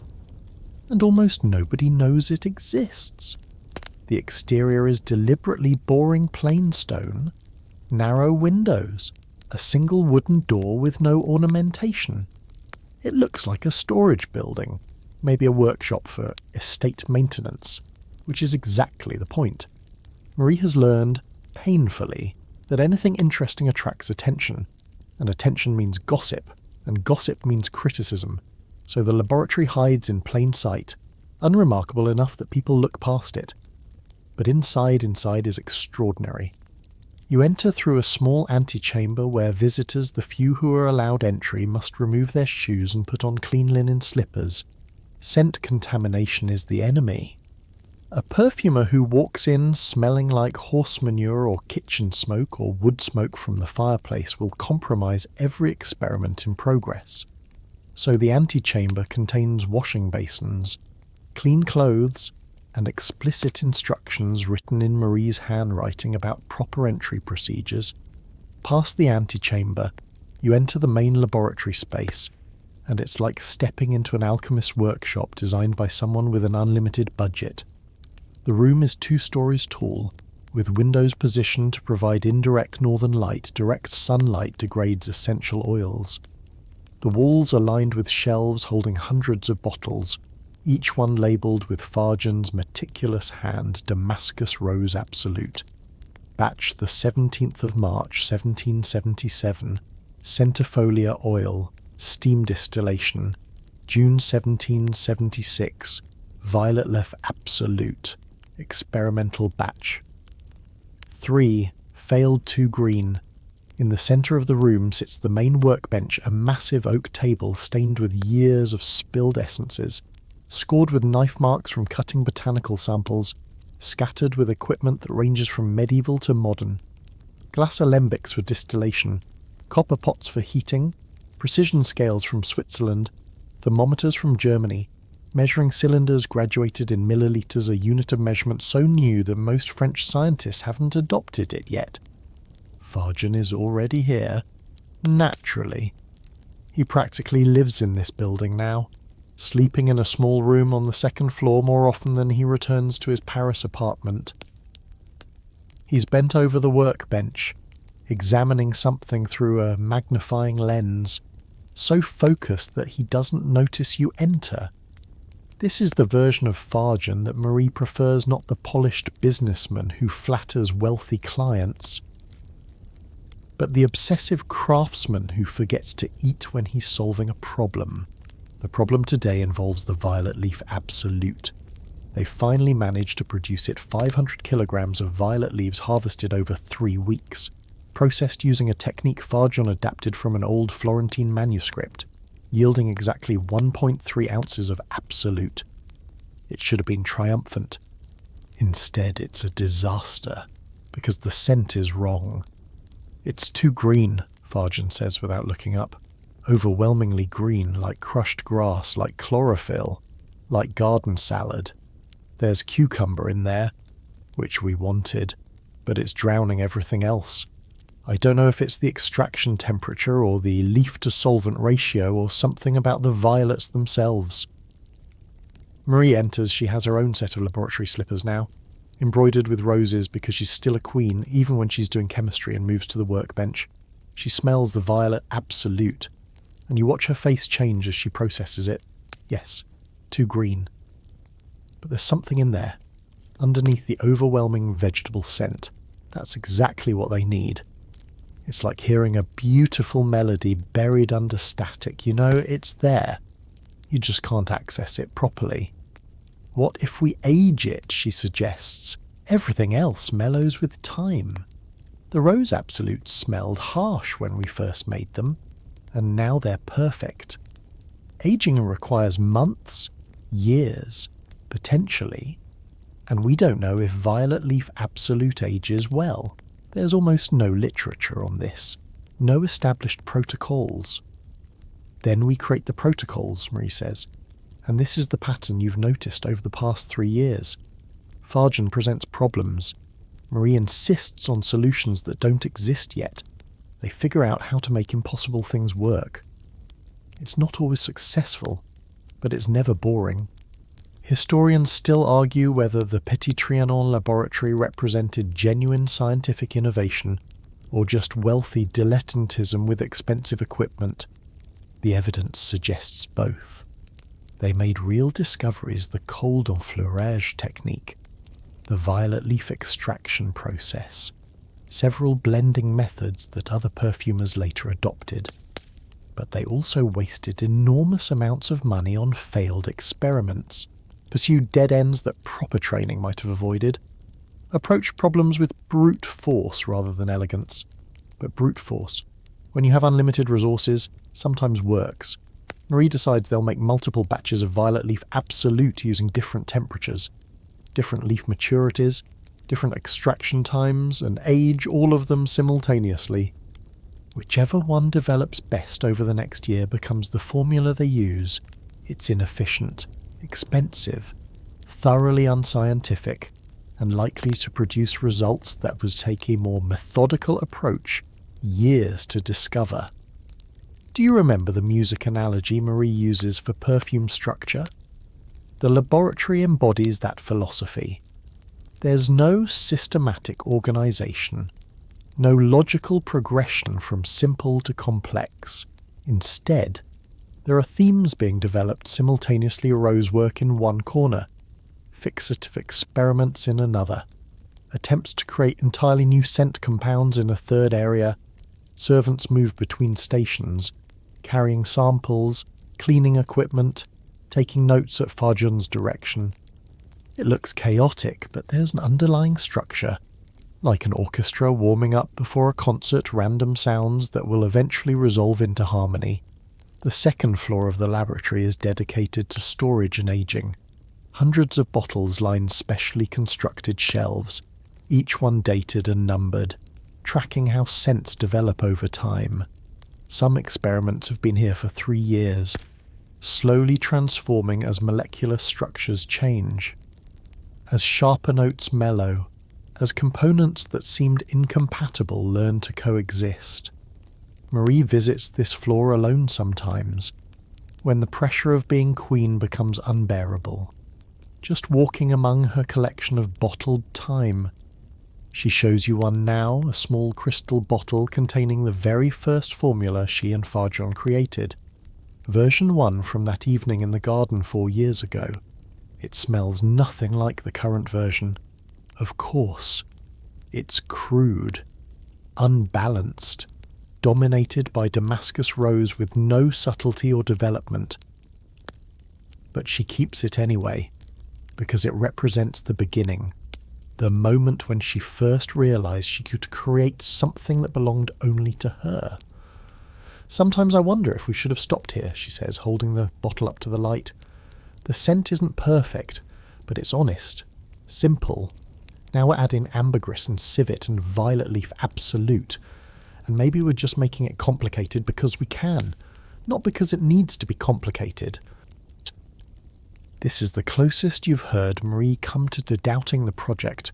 The costs have become obscene. Recent estimates suggest she's spent over 300,000 livres on the perfume laboratory and related expenses. That's enough money to build a hospital, fund a school system, provide agricultural support for dozens of struggling villages. And what does France get for that investment? A perfume that smells nice, a queen's private hobby, evidence of everything critics say about aristocratic waste. But Farjon shakes his head. The complication is the point. Your Majesty, anyone with money can buy Damascus roses and make rose water. What we're creating is something that couldn't exist through simple means. The complexity is what makes it yours. No one else can replicate this formula because no one else has access to these ingredients. These techniques, this amount of time and labour. He's right, in a way. The perfume's value isn't just its scent, it's its impossibility. It's a fragrance that screams wealth and power and access, that says I can afford to spend 300,000 livres on smelling unique, which is either triumphant or obscene, depending on your perspective and whether you have enough bread to feed your children. Marie sets down the old bottle and returns to the workbench. The violet leaf absolute problem isn't going to solve itself, and self-doubt is a luxury she's learned she can't afford. Either commit to the project completely or abandon it. And abandoning it now, after 4 years and that much money, would mean admitting failure. Better to push forward, add more complications, create something so elaborate that its existence becomes its own justification. You notice details you missed earlier. There's a small cot in the corner. Marie sometimes naps here between experiments, too exhausted to walk back to the main palace.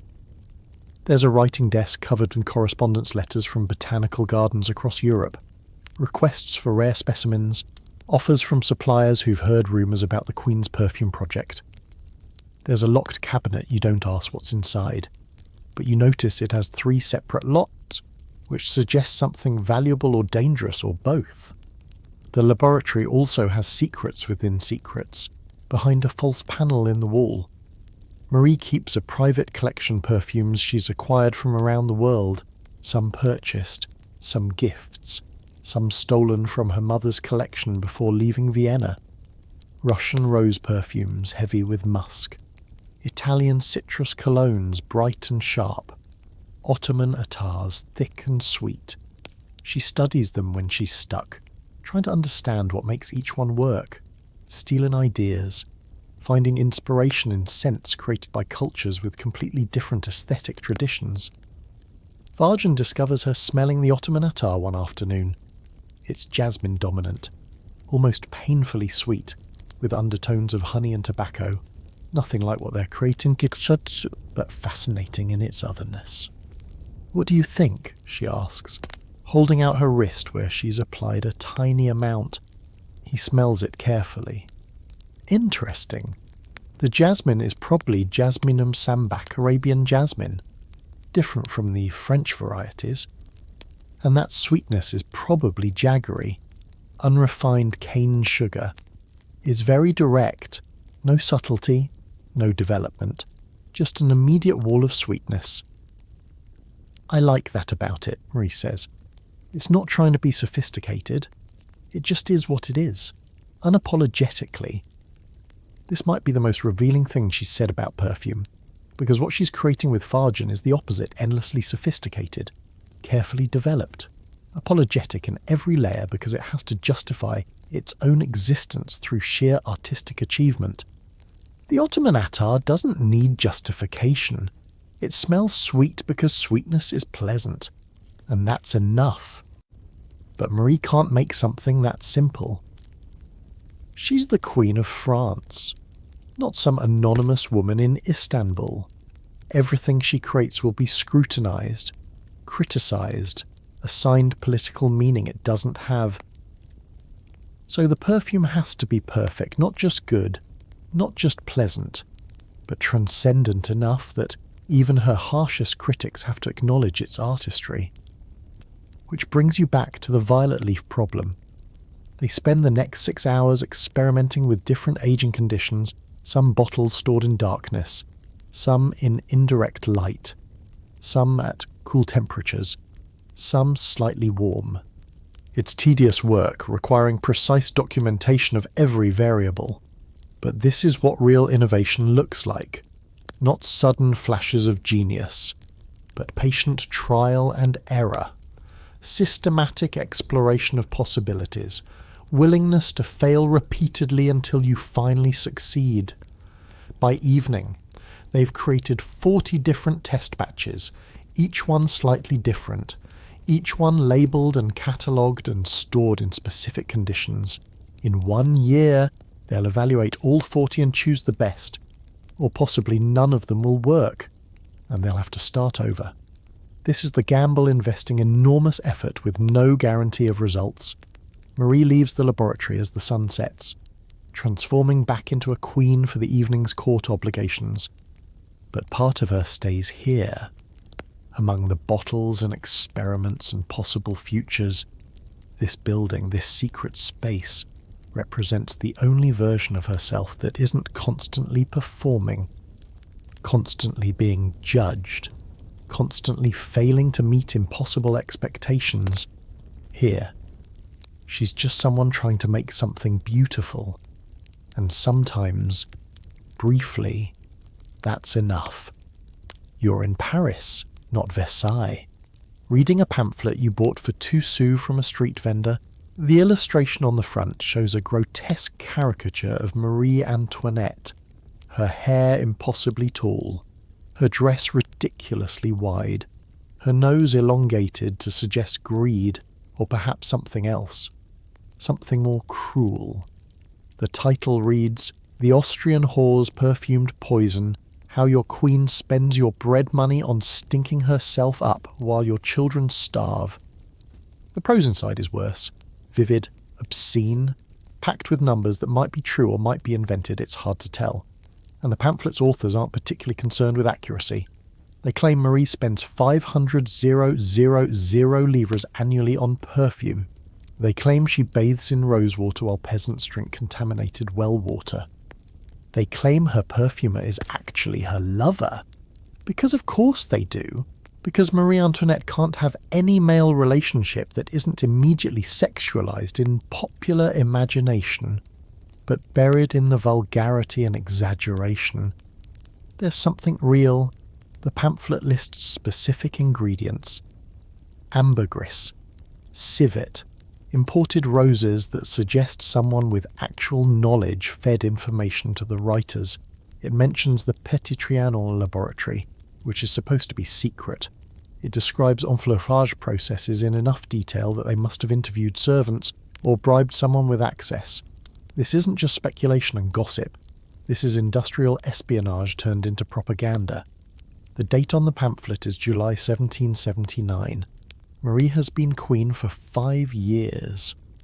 The perfume still isn't finished. They're waiting for the violet leaf absolute to age properly. Still experimenting with fixative ratios. Still trying to achieve the exact balance Marie envisions. But already, before the formula even exists in final form, it's become a symbol of everything people hate about her. The Austrian extravagance, the disconnect from ordinary French lives, the way she treats the country like her personal playground while economic problems multiply. You watch a woman buy the pamphlet, laugh at the illustrations, pass it to her husband. They're not starving, their clothes suggest artisan class. Maybe a baker or blacksmith family with enough money for occasional luxuries like scandalous reading material. But their laughter has an edge. It's not just entertainment, it's permission. Permission to hate the Queen, to mock her, to imagine elaborate cruelties they'd like to inflict if given the chance. Marie never sees these pamphlets. Or rather, she sees them but doesn't really see them, doesn't understand what they represent. Her ladies-in-waiting shield her from the worst, and when examples do reach her, she dismisses them as crude nonsense not worth acknowledging.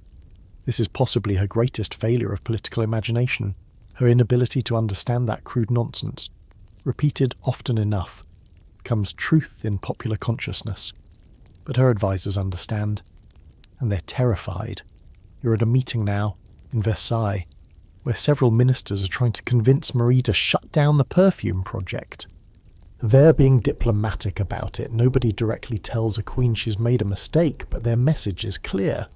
The expenses are documented, the propaganda is spreading, and continuing the project will only make things worse. Your Majesty, says the finance minister, a tired man named Jacques Necker, who's trying to save France from bankruptcy while fighting aristocrats who refuse to pay taxes. The perfume laboratory costs have been noticed. Perhaps if we could reduce expenses, find more economical approaches. The expenses are my personal business, Marie interrupts. I'm not spending state money. This comes from my own allowance. Which is technically true and completely misses the point. Her allowance comes from tax revenue. The distinction between state money and the Queen's personal money is philosophical rather than practical. When French citizens see their Queen spending 300,000 livres on perfume, they don't care about accounting categories. They care that she has 300,000 livres to waste while they struggle. Historians still argue whether Marie Antoinette was genuinely oblivious to how her spending appeared, or whether she understood perfectly well but refused to change, because changing would mean surrendering to public pressure.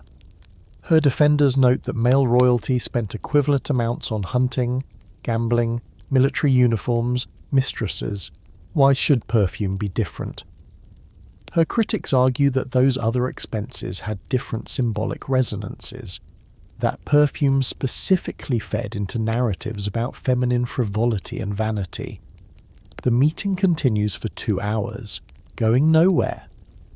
The ministers present facts, expense reports, summaries of pamphlet content, warnings from police spies about growing unrest in Paris.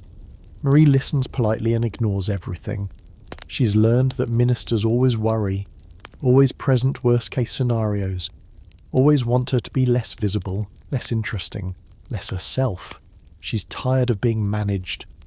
After the meeting, she walks back to the Petit Trianon with her closest friend, the Princesse de Lamballe. They don't speak for a long time, just walk through the gardens that Marie designed, past the roses that are blooming magnificently in the July heat. Finally, Lamballe asks the question she's clearly been holding back. Are they right about the perfume? Are they right that it costs too much? Yes. Are they right that I should stop? No. But if it's causing problems... Everything I do causes problems, Marie says, and there's exhaustion in her voice that makes her sound decades older than 23. I breathe too loudly, I dress too fashionably, I smile too much or not enough. The perfume is just the latest excuse. If I stopped today, they'd find something else tomorrow. This is also technically true. The propaganda machine that's formed around Marie Antoinette doesn't actually need real events to fuel it. Writers happily invent scandals when reality is insufficient. But feeding them genuine scandals, handing them documented expenses and exotic ingredients and secret laboratories, makes their job significantly easier. Do you remember version 1 of the perfume? The simple formula Marie sometimes revisits. There's an alternate history where she stopped there, where she created a pleasant rose perfume that cost a reasonable amount and attracted minimal attention. But that's not this history. This history is the one where she keeps pushing, keeps adding complexity, keeps spending money because stopping would mean admitting defeat. And Marie Antoinette has learned that admitting defeat doesn't end criticism, it just encourages more. The perfume has become something larger than a perfume. It's a test of will, a statement about her right to exist as something other than a porcelain doll that smiles and produces airs and never does anything interesting. Every livre she spends on ambergris is a small rebellion. Every hour she spends in the laboratory is time she's not spending being criticised in salons. Every rose she grows is proof that she can create beauty in the world that mostly creates disappointment. But there's a darker reading too. The perfume is also evidence of her complete disconnection from reality. While Marie obsesses over violet leaf absolute aging parameters, bread prices in Paris have doubled, while she debates whether to use African or Asian civet. Harvest failures are creating actual food shortages in the provinces. The juxtaposition is obscene, and the pamphlet writers understand this, even if Marie doesn't. You're back in the laboratory now, watching Fargen work on fixative ratios. He's aware of the political situation. He has a shop in Paris. He hears the gossip. He sees the pamphlets. He's also aware that his professional reputation is becoming entangled with Marie's public image. Being perfumer to the Queen was supposed to be a career pinnacle. Now it's becoming a liability, marking him as complicit in royal excess. He's considering something radical, offering to reduce his fees, to simplify the formula, to find cheaper alternatives that achieve similar results. It's the prudent business decision, the politically wise move. But when he mentions this to Marie, she stops him immediately. If you reduce quality because of criticism, the criticism wins, she says. We're not making this perfume for them, we're making it for us, for the art of it, for the possibility of creating something perfect. But Your Majesty, if the political situation is always bad. If I waited for the political situation to improve, I'd never do anything. No, we continue exactly as planned, better than planned. I want to add something new. This is Marie at her most stubborn and possibly her most self-destructive. She's not just refusing to compromise, she's actively escalating in response to criticism. Farjan recognises this pattern. He's seen wealthy clients do similar things before, usually right before financial collapse or social disgrace. But he's not equipped to manage a queen's psychological state. He's a perfumer, so he asks, "What do you want to add?" "Oud," Marie says. "That strange wood essence from Southeast Asia that smells like temples and incense and something ancient. I've been reading about it. I think a tiny amount, properly blended, could add a dimension. We're missing something spiritual, something that makes the perfume feel like it contains mysteries." Oud, also known as agarwood, produced when certain trees become infected with mould and respond by producing resin-saturated heartwood that takes decades to develop and costs even more than ambergris. It's obscure enough that most French perfumers have never worked with it, exotic enough that importing it will require new supply chains, expensive enough that a usable quantity will cost thousands of livres. And Marie wants it because she's reading books about Asian perfumery traditions, while her country slides toward financial crisis. Farjan should refuse, should explain that they're past the point where adding new ingredients makes sense, that the formula is already balanced, that oud will require months of new experiments and explosive costs. But he's caught in the same trap Marie is, having committed this far. The only psychologically bearable option is to commit further. Stopping means confronting the waste and absurdity. Continuing means possibly creating something genuinely revolutionary. "I'll contact suppliers," he says, and Marie smiles. Outside the laboratory, Paris is producing more pamphlets. Someone has written a mock recipe for Queen's perfume mix, 1 part crushed peasants with 2 parts aristocratic indifference. Add imported luxuries until bankrupted. Apply liberally while pretending poverty doesn't exist. It's crude but effective propaganda, transforming a complex economic and political situation into a simple story about a bad queen who smells nice while her country suffers. And the terrible thing is, it's not entirely wrong. Marie Antoinette is obsessing over oud while France has real problems. She's not causing those problems. The financial crisis has roots in decades of royal spending, expensive wars, tax systems that exempt the wealthy, structural economic issues that no amount of perfume thrift would solve. But she's become the symbol of those problems, and symbols matter. The perfume, when it's finally finished, will smell extraordinary, revolutionary, even a word that will acquire dark irony in a few years. It will represent genuine innovation in perfumery, techniques that will influence the art form for decades. But it will also represent everything that made revolution necessary: the disconnect between rulers and ruled, the casual extravagance of aristocracy, the way power creates its own reality, where spending 300,000 livres on perfume seems not just reasonable but necessary, essential, an expression of artistic vision rather than grotesque excess.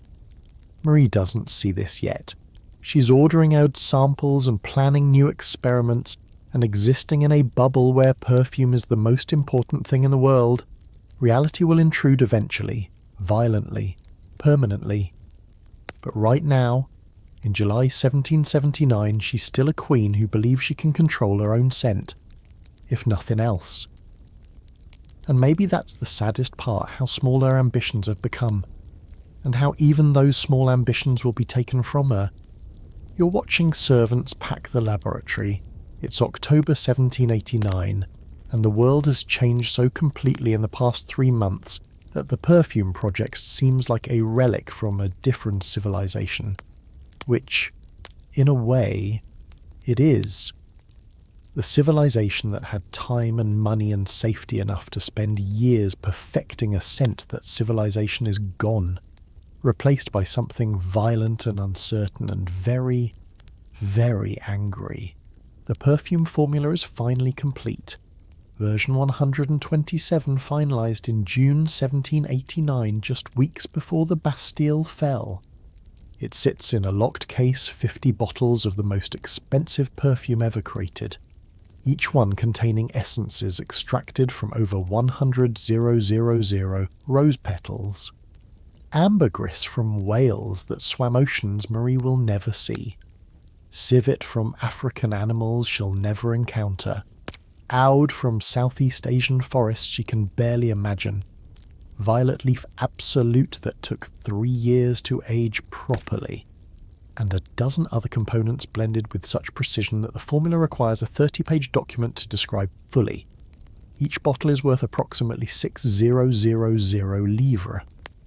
Together, they represent an investment of over 400,000 livres across 7 years. They smell like the end of an era. Marie isn't here. She's in Paris now, no longer at Versailles, moved forcibly by a mob that marched to the palace demanding bread and instead taking their queen, the October days. That's what they're already calling it, though October barely started. Women from the Paris markets, armed with pikes and knives and righteous fury, walk 12 miles in the rain to Versailles and drag the royal family back to Paris. The newspapers say it was about bread prices. The truth is more complicated, always more complicated, but bread is easier to understand than constitutional monarchy debates or the philosophical underpinnings of sovereignty. Farjan is supervising the packing personally. He's trying to decide what to do with the perfume. Marie managed to get him a message cryptic, written in their private code where Damascus means danger and centifolia means continue, that suggests he should preserve the formula, hide the bottles, wait for things to calm down. She still believes this is temporary, that somehow she and Louis will navigate through this crisis and return to normal life.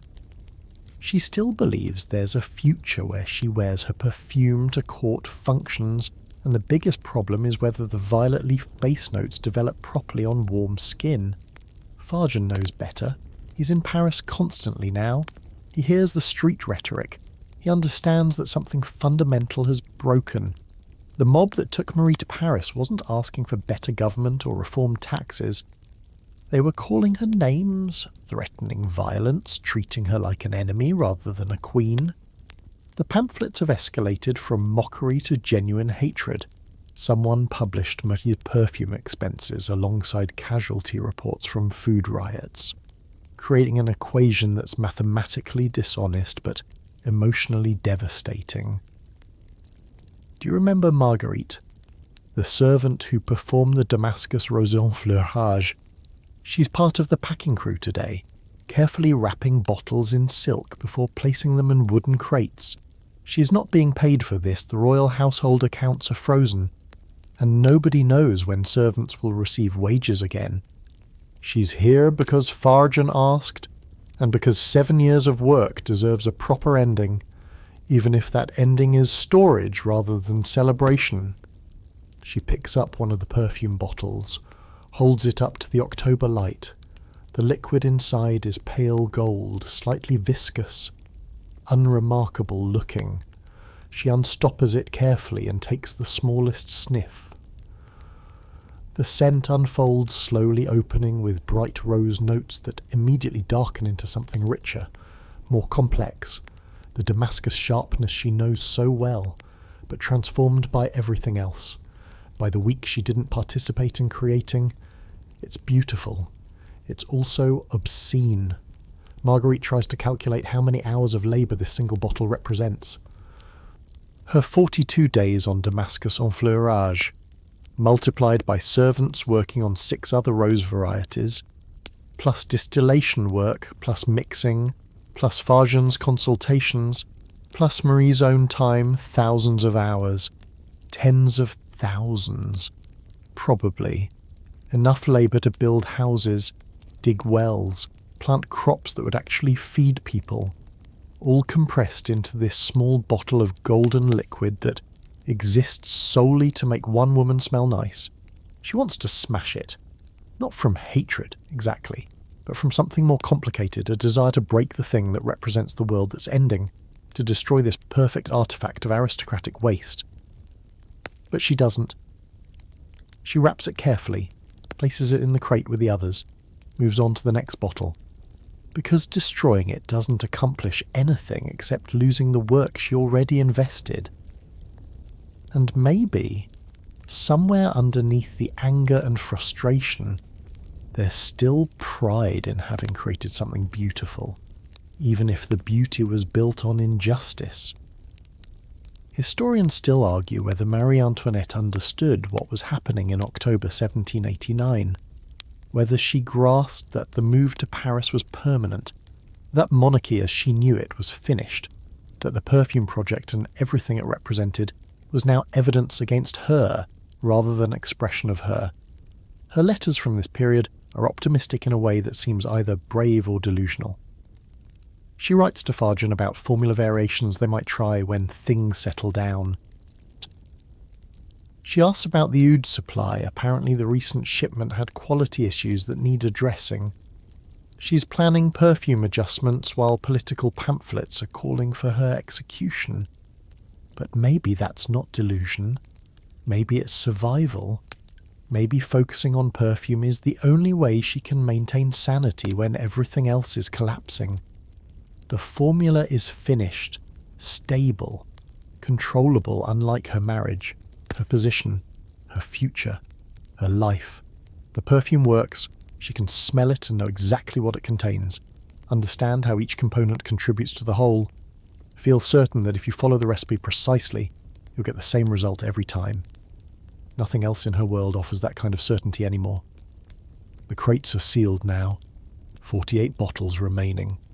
4 were broken during the October days, smashed by mob members who invaded the palace, looking for evidence of royal excess and finding it in the form of expensive perfume. 2 bottles were deliberately given away by Marie. In a strange gesture, she handed them to 2 of the market women who were screaming at her, told them to take something valuable if they were so determined to take everything. One woman accepted, confused. The other threw the bottle against a wall, shattering it, filling the corridor with the scent of roses and revolution. Fargen is addressing the storage problem. He can't keep the perfume at his Paris shop too visible, too risky. Versailles is being emptied systematically, everything valuable removed either by official order or unofficial theft. He needs somewhere secure, somewhere unexpected, somewhere that will survive whatever's coming next. He makes arrangements with a wine merchant in Champagne, a business associate who owes him favours and operates underground storage caves that maintain perfect temperature and humidity.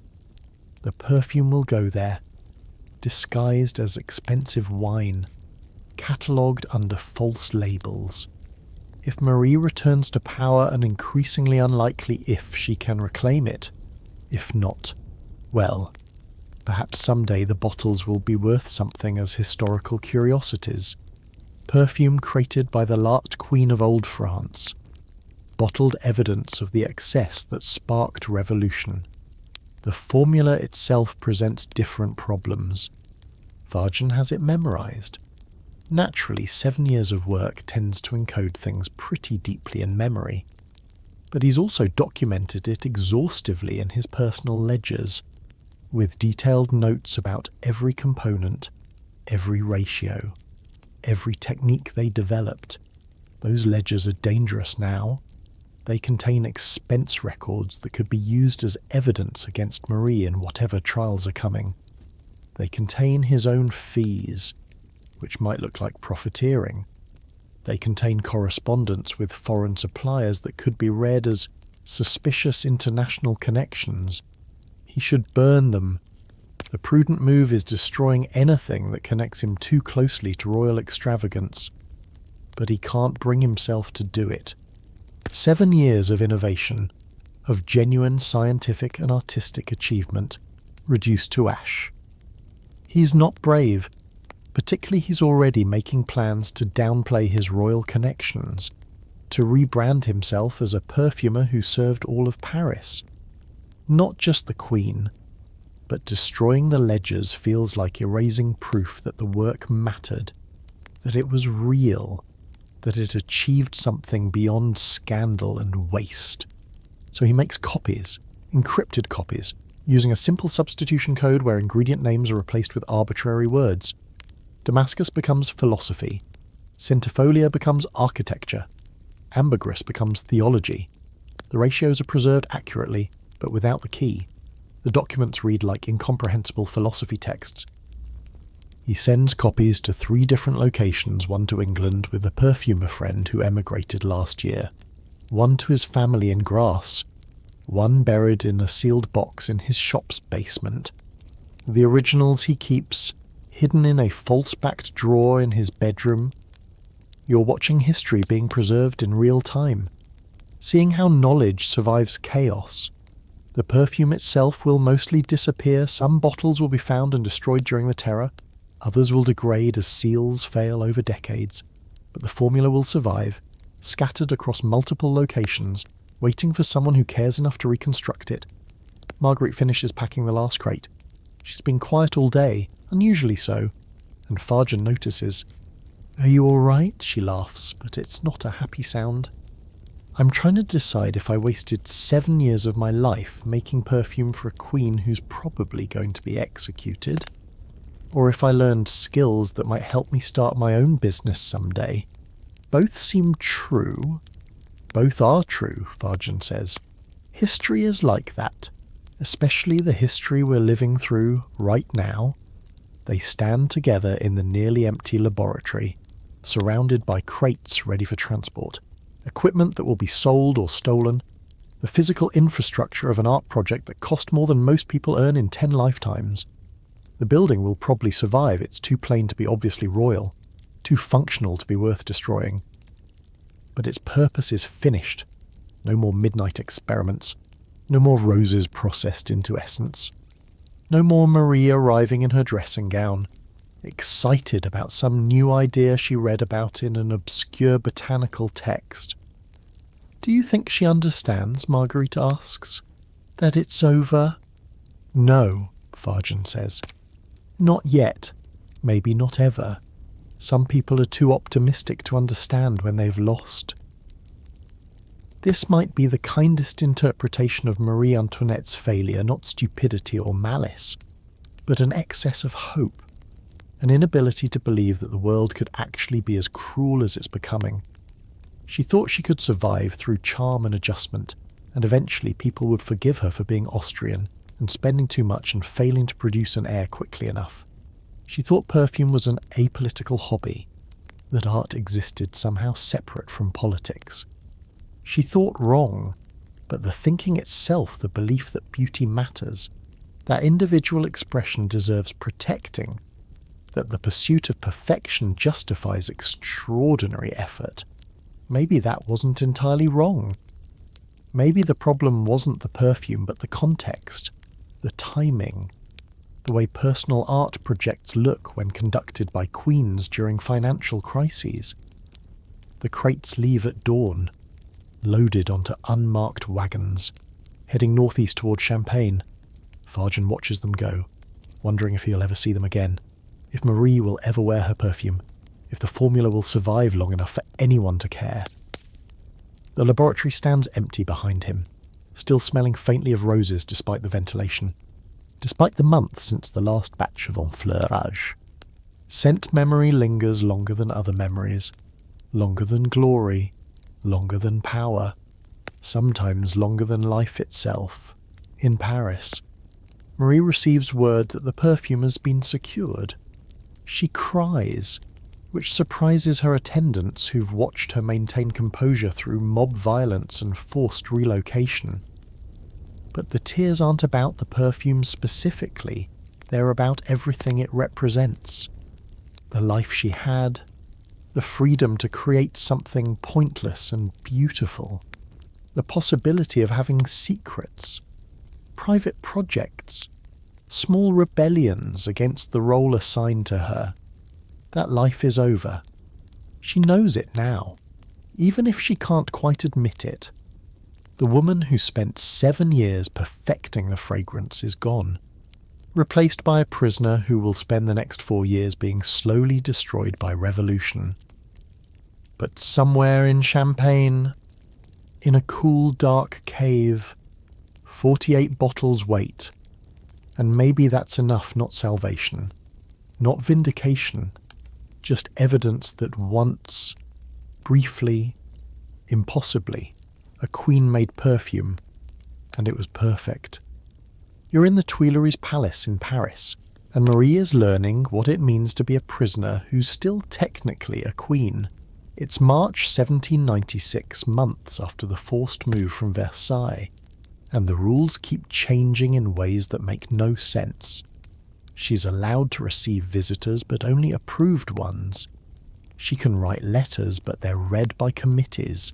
She can dress herself, but in styles that won't offend revolutionary sensibilities, which means no more elaborate gowns, no more towering hair, no more visible displays of wealth that might remind people she's different from them. And absolutely no perfume. Not officially banned, exactly, but strongly discouraged by the guards who monitor her chambers, by the newspapers that still publish attacks on her extravagance, by the general atmosphere of suspicion that treats any pleasure she takes as evidence of contempt for the people. Perfume, especially expensive perfume, especially the most expensive perfume ever created, is precisely the kind of aristocratic frivolity that the revolution is supposedly correcting. But Marie still has 1 bottle. She smuggled it herself during the October days, wrapped in plain cloth and hidden in her undergarments while the mob screamed outside. She keeps it in a locked drawer in her bedside table, behind letters from her mother and a miniature portrait of her children. She hasn't worn it since arriving in Paris. She just needs to know it's there, that she still possesses something entirely her own, something that belongs to the person she was before everything collapsed. Tonight, though, she's taking it out, not to wear even in her private chambers. Guards walk past regularly, and perfume would announce itself immediately, just to smell, to remember. She sits at her dressing table, the same ritual position she's taken thousands of times, and removes the stopper carefully. The scent rises immediately, and it's disorienting in its familiarity. Damascus roses and centifolia and alba, the unholy trinity of scents she and Farjan debated for years, the strange green undertone of violet leaf absolute that took so long to perfect, the warm, almost invisible presence of oud that adds depth without announcing itself. And underneath everything, the animalic whisper of ambergris and civet that makes the fragrance cling and develop and transform over hours. It smells like Versailles, like summer evenings in the Petit Trianon garden, like midnight laboratory sessions with Farjan, like a life where the biggest problem was whether to add more moscato or whether the fixative ratio needed adjusting. It smells absurdly like freedom. Marie applies 1 drop to her wrist. She can't help herself, and the scent blooms on her skin exactly as it's supposed to, exactly as she designed it to. The chemistry works. The artistry holds. After 7 years and 400,000 livres and endless labour, she created something that does what she intended. This should feel triumphant. Instead, it feels like mourning. Do you remember when she was 12 years old in Vienna, learning about perfume from Herr Kreppel, thinking it was just another pointless aristocratic skill she'd never use? That girl couldn't have imagined this sitting in a palace that's really a prison, smelling a perfume that's now evidence against her, remembering a life that's been so thoroughly destroyed that it seems like it must have been someone else's life, someone luckier and stupider and infinitely more naive. There's a knock at the door. Marie quickly stoppers the bottle, returns it to the drawer, but it's too late. The scent is in the air, unmistakable. Her lady-in-waiting, Madame Campan, enters and immediately smells it. Her face does something complicated. "Your Majesty, you can't, they'll say you're mocking them. That you're wearing perfume that costs more than workers earn in years while demanding they respect you as one of them. Please." "I'm not wearing it," Marie says, which is technically true. One drop on the wrist is smelling, not wearing. "I was just remembering." "Remembering is dangerous now too," Madame Campan says. And she's not wrong. The revolution doesn't just want to change the present, it wants to erase the past, to make everything that came before seem corrupt and disgusting and unworthy of nostalgia. Marie's memories of Versailles, of gardens, of perfume laboratories and artistic collaboration, those memories are counter-revolutionary now. They suggest that the old world had beauty worth preserving, which contradicts the narrative that the old world was purely oppressive and needed complete destruction. Historians still argue whether Marie Antoinette could have saved herself through different behaviour, whether acting more humble, wearing simpler clothes, abandoning perfume entirely would have made any difference. The evidence suggests not by 1790 she's already been tried and convicted in popular imagination, already become a symbol that has nothing to do with who she actually is. She could dress in rags and live on bread, and the pamphlets would still portray her as extravagant. She could give away everything she owns, and people would say she's just trying to manipulate them. But that doesn't stop her from trying. Over the next year, she performs humility like it's another court role: simpler clothes, minimal jewellery, no perfume, endless patience with the guards and committees and bureaucrats who control every aspect of her existence. She's learning what it means to have power stripped away gradually, to discover that being queen meant nothing beyond other people's willingness to treat you like a queen. And once that willingness vanishes, you're just a woman in a room, waiting to see what happens next. The perfume bottle remains hidden in her drawer. She smells it occasionally, always when alone, always briefly, always with that same mixture of pleasure and grief. It's not just nostalgia, it's proof. Proof that she was once capable of creating something, that her life had purpose beyond producing heirs, that the years weren't entirely wasted even if they're ending in disaster. Farjan visits when he can, which isn't often. The association with the Queen is professionally dangerous now his shop has been vandalised twice, and he's had to publicly distance himself from royal connections to avoid worse violence. But he manages occasional visits under the guise of delivering simple perfumed waters that Marie supposedly needs for basic hygiene. During these visits, they don't talk about perfume, the rooms are monitored, and anything they say might be reported. But they exchange glances, small gestures, a vocabulary of shared memory that doesn't require words. Once, Marie manages to whisper, "The bottles in champagne, are they safe?" "Safe as anything is now," Farjan responds, which is not particularly reassuring but probably honest. The bottles in champagne are against all odds, surviving. The wine merchant storing them, a man named Claude, who's navigating revolutionary politics by being aggressively neutral, has so far managed to keep his caves unexamined. The perfume sits among actual wine bottles, disguised well enough that casual inspection wouldn't reveal it. But nothing is truly safe. Properties are being seized constantly, inventories checked, anything valuable confiscated for the revolutionary treasury. You're in one of those caves now, looking at the crates. They're damp from humidity. The wood swelling slightly, the labels faded but still legible if you know what to look for. Inside, the bottles remain sealed, the perfume slowly aging in conditions that are actually ideal. Cool, dark, stable temperature. It's improving, technically, becoming richer and more complex as molecular structures shift and mature. In a better world, this would be exciting, discovering how the formula develops over time. Understanding long-term aging effects, potentially creating something even more extraordinary than the original. But this isn't a better world. This is 1791, and Marie Antoinette is about to attempt something catastrophically stupid, escaping from Paris, fleeing to the Austrian border, abandoning France entirely. The flight to Varennes, they'll call it, though it's really the flight from Varennes, since they get caught, and when she's dragged back to Paris after the failed escape, what little public sympathy remained for her evaporates completely.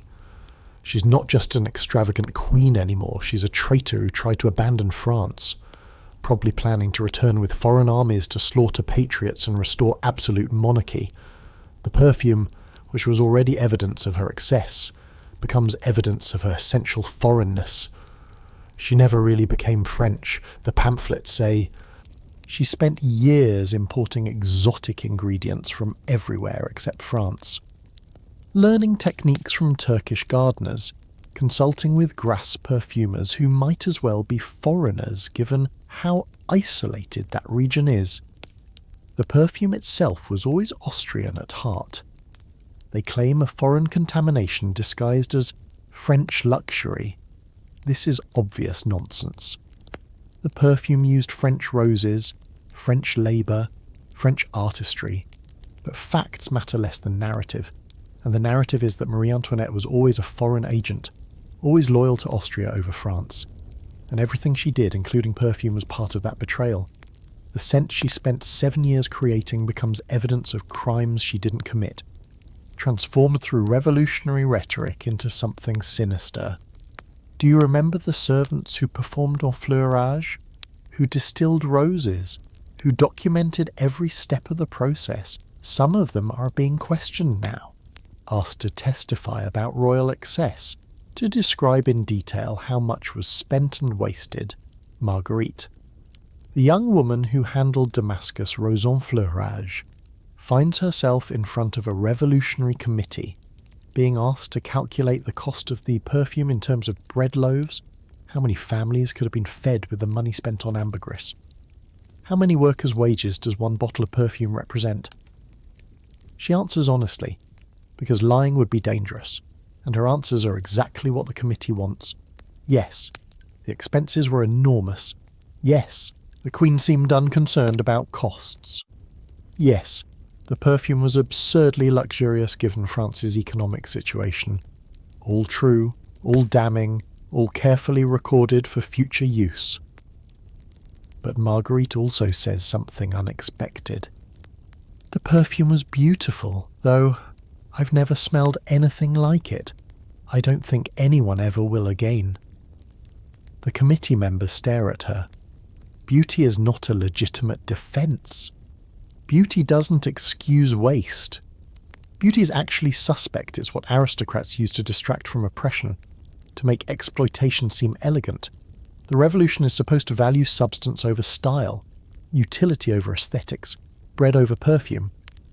But Marguerite's statement gets recorded anyway.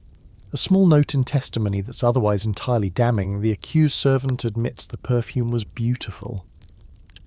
And maybe, buried in revolutionary archives, that admission matters.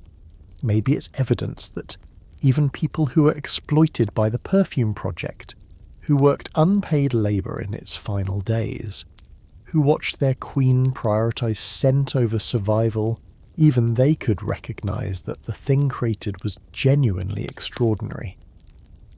Marie doesn't know about Marguerite's testimony. She's past the point of tracking individual propaganda efforts. They're coming from everywhere now: pamphlets, plays, songs, illustrations, testimony from former servants, forged letters attributed to her. The perfume appears in most of them, distorted into symbol and metaphor. Sometimes it's poison she planned to use on patriots. Sometimes it's a secret code signalling foreign conspirators. Sometimes it's just excessive luxury requiring no embellishment to seem damning. The bottle in her drawer remains. She smells it less frequently now, partly because the scent has become painful, partly because she's learned to detach from small pleasures as preparation for losing all pleasures. This is what imprisonment teaches: how to want nothing, need nothing, feel nothing. How to exist in continuous present without past or future. How to survive by becoming smaller and smaller until you're just basic biological functions with no personality left to hurt.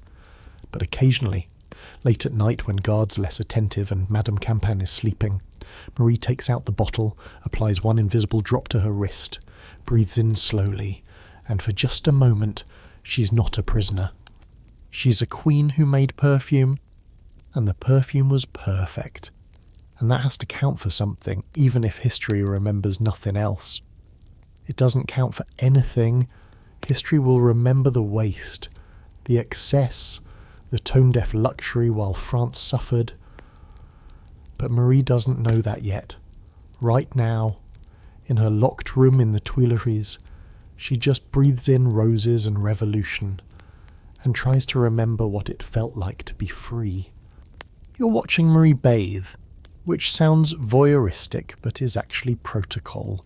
Queens don't bathe privately, they never have. Even now, in 1792, imprisoned in the Temple Tower instead of the Tuileries. Her morning ablutions are observed by guards who document everything she does, looking for evidence of continued extravagance or hidden communications or whatever crimes they're currently accusing her of committing. The bath itself is nothing like what she once had. No marble tub, no perfumed oils, no servants whose entire job was managing water temperature and ensuring the precise blend of additives. This is a wooden tub that's seen better days, filled with lukewarm water heated in kitchen kettles, functional rather than luxurious. Marie sits in it for exactly 12 minutes. She's timed it. Learned that anything longer provokes comments from guards about wasting resources and washes with plain soap that smells like lie and disappointment. But she's remembering the other baths, the elaborate rituals at Versailles that scandalized traditional French nobility, that became ammunition for pamphleteers, that were simultaneously self-care and political statement. Because Marie Antoinette's bathing habits were never just bathing habits, they were evidence of everything people hated or envied or feared about her. The traditional French royal bath happened maybe once a month, involved sitting in a few inches of water, and was considered dangerously excessive by many physicians who believed bathing opened pores to disease. Marie, raised in Vienna, where bathing was more common, thought this was disgusting. When she became queen, she installed proper bathing facilities and bathed frequently, sometimes daily, which seemed insane to French courtiers who considered regular bathing a sign of moral weakness or foreign contamination. And the rose water, the enormous quantities of rose water that she used in her baths, that servants prepared in vast quantities, that became another line item in revolutionary expense reports. Traditional rose water was simple rose petals steeped in hot water, strained, used for light scent and astringent properties. Marie's rose water was something else entirely. She had Farjan develop a special formula, a combination of rose absolute diluted in purified water, with specific proportions of different rose varieties blended to match her perfume. Each bath required approximately 2 litres of this special rose water, which represented the essence of roughly 20,000 rose petals. The cost per bath was somewhere around 500 livres more than a skilled craftsman earned in a year, spent on making bath water smell nice. Historians still argue whether Marie Antoinette understood how this looked to people who couldn't afford clean water for drinking, let alone bathing. Her defenders point out that royal bathing rituals had always been elaborate, that male monarchs spent equivalent amounts on other luxuries without similar criticism. Her critics note that she specifically chose to make her baths more scandalous by insisting on frequency and rose essences, that she turned basic hygiene into political theatre without considering consequences. Do you remember when you first learned that Marie bathed in rose water? You probably imagined something romantic, flower petals floating in the tub, a scene from a fairy tale. The reality was more interesting and more problematic. The rose essences were so concentrated that floating actual petals would have been redundant.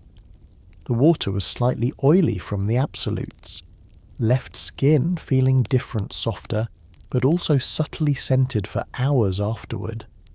And the scent itself was overwhelming in the small, steamy bathing chamber, so powerful that servants who attended her would carry the smell on their clothes for the rest of the day.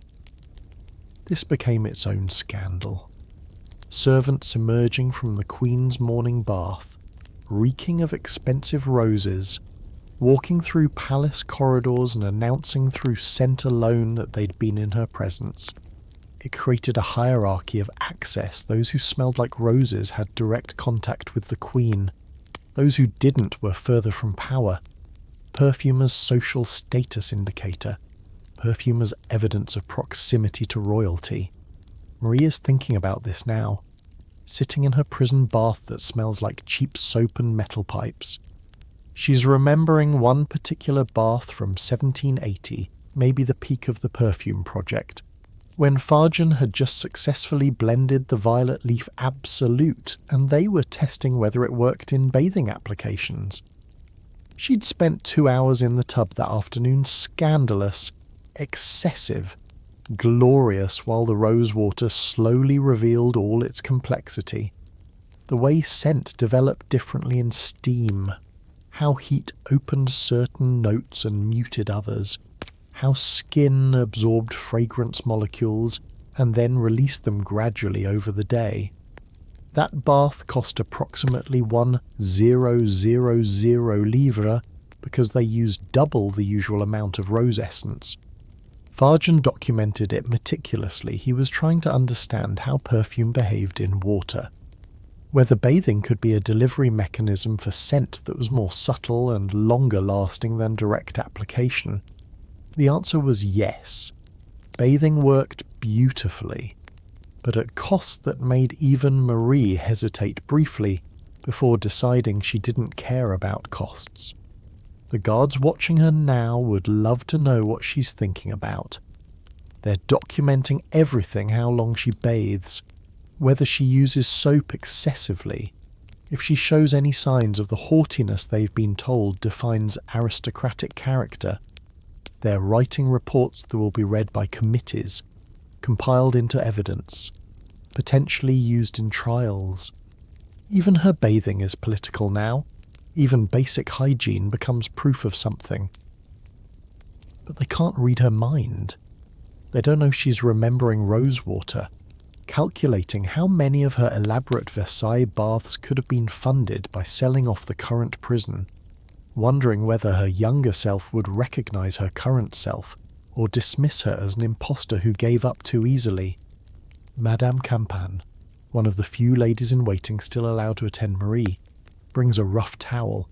She's learned to communicate through gesture and expression rather than words that might be reported. The look she gives Marie now says, "I remember the rose baths too. I remember when you were a queen instead of a prisoner. I'm sorry this is what we've become." Marie dries herself, another thing she once never did personally. Another task that servants performed while she stood passively, maintaining the fiction that queens were too delicate or important to manage their own bodies. That fiction is thoroughly destroyed now. She dresses herself, in a simple cotton dress that would have seemed impossibly plain 3 years ago, but now feels almost elegant compared to what common women wear. No corset considered too aristocratic. No elaborate hairstyle, her hair is simply pinned back. No perfume, obviously. Absolutely. No perfume ever. But her skin still carries the faintest trace of scent from that one drop she applied last night, alone in her cell after guards completed their evening inspection. The perfume is aging now, the bottle 3 years old, and the formula is developing in interesting ways. The sharp Damascus notes have mellowed. The oud has emerged more strongly, adding a wooden depth that wasn't as prominent when the perfume was fresh.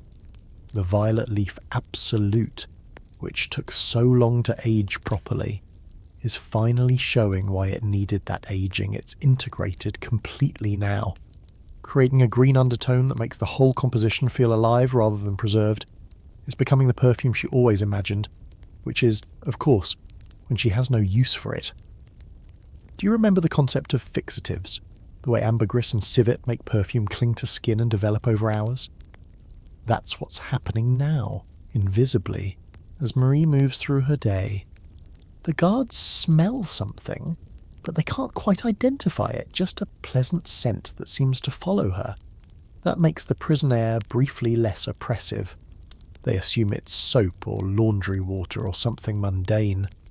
They don't recognize that they're smelling the most expensive perfume ever created, applied so sparingly that only the fixatives remain perceptible. This might be Marie's final rebellion, wearing her perfume in concentration so low that no one can prove she's wearing it, claiming her scent back in ways too subtle to ban. The revolution can control her clothing, her activities, her communications. But they can't control the molecules slowly evaporating from her skin, can't legislate the way ambergris makes fragrance linger, can't prevent the tiny chemical signatures that announce, "I am still me. I am still the woman who made perfume.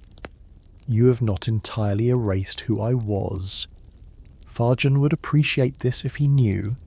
He's in hiding now. His shop closed after revolutionary authorities started investigating perfumers for profiteering and aristocratic collaboration. He destroyed most of his records, the ledgers, the correspondence, the documentation of 7 years of work, feeding them into his fireplace page by page. Watching formulas and expenses and memories turn to ash. He kept only the encrypted copies, buried so thoroughly that he sometimes forgets where he put them, which might be the point. Information you can't access under torture is information that stays safe.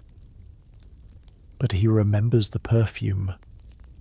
Could remake it from memory if he had the ingredients, the equipment, the safety to work without fear of arrest. Could teach someone else the formula if anyone cared enough to learn. The knowledge survives even if the physical laboratory is destroyed, even if the bottles in champagne are eventually discovered and smashed, even if Marie herself dies without ever wearing her perfume properly again. The bottles in champagne, surprisingly, are still surviving. The wine merchant Claude has become unexpectedly good at revolutionary theatre, attending the right meetings, denouncing the right enemies, displaying the right amount of enthusiasm for new policies. His caves remain unexamined, his inventory unchecked, the perfume bottles age in the dark, slowly transforming, becoming richer and stranger and more complex. In a way, they're the only part of the project that's still succeeding, still developing toward perfection, still realizing the vision Marie had 7 years ago. Marie finishes dressing and sits for the mandatory afternoon inspection. Revolutionary officials enter her cell, check for hidden correspondence, search her belongings, interrogate her about conversations with visitors. They find nothing because there's nothing to find. She's learned to be empty, to exist without possessions or secrets or evidence that could be used against her. But they smell something. One official, a woman assigned to check Marie's clothing for hidden messages, pauses, sniffs, looks confused. "Are you wearing perfume, citizen?" The title citizen is deliberate humiliation. She's no longer your majesty, or even madam. Just citizen, same as everyone. Royalty erased through nomenclature. Marie has learned not to react to this. Learned that showing offence only encourages worse treatment. "No perfume, citizen," she responds, which is technically true. She's not wearing it. She's carrying microscopic traces that have survived 12 hours of bathing and dressing and existing. The distinction is philosophical but important to her. The official sniffs again. Suspicious, but can't locate a source. Eventually she moves on, and Marie breathes carefully, measuring her relief. This is what her life has become: small victories in maintaining tiny amounts of dignity, in keeping pieces of herself hidden from people who want complete surrender. That evening, alone in her cell, Marie opens the drawer where she keeps the perfume bottle. It's lighter now, she's been using it more frequently, taking comfort in small drops, knowing that eventually it will run out and then even this tiny rebellion will be impossible. The level has dropped from full to maybe 2/3. At current usage, she has perhaps 6 months remaining. After that she'll smell like everyone else. Like cheap soap and prison air and fear and resignation. The scent that took 7 years and 400,000 livres and tens of thousands of rose petals will be gone, evaporated into air that no one was paying attention to, leaving no evidence except memories and encrypted formulas buried in multiple locations across France and Europe. She applies 1 drop to each wrist, breathes in slowly, and for just this moment, she's not a prisoner. She's a queen who bathed in rose water, who built laboratories and grew exotic flowers, who collaborated with perfumers and created something impossible.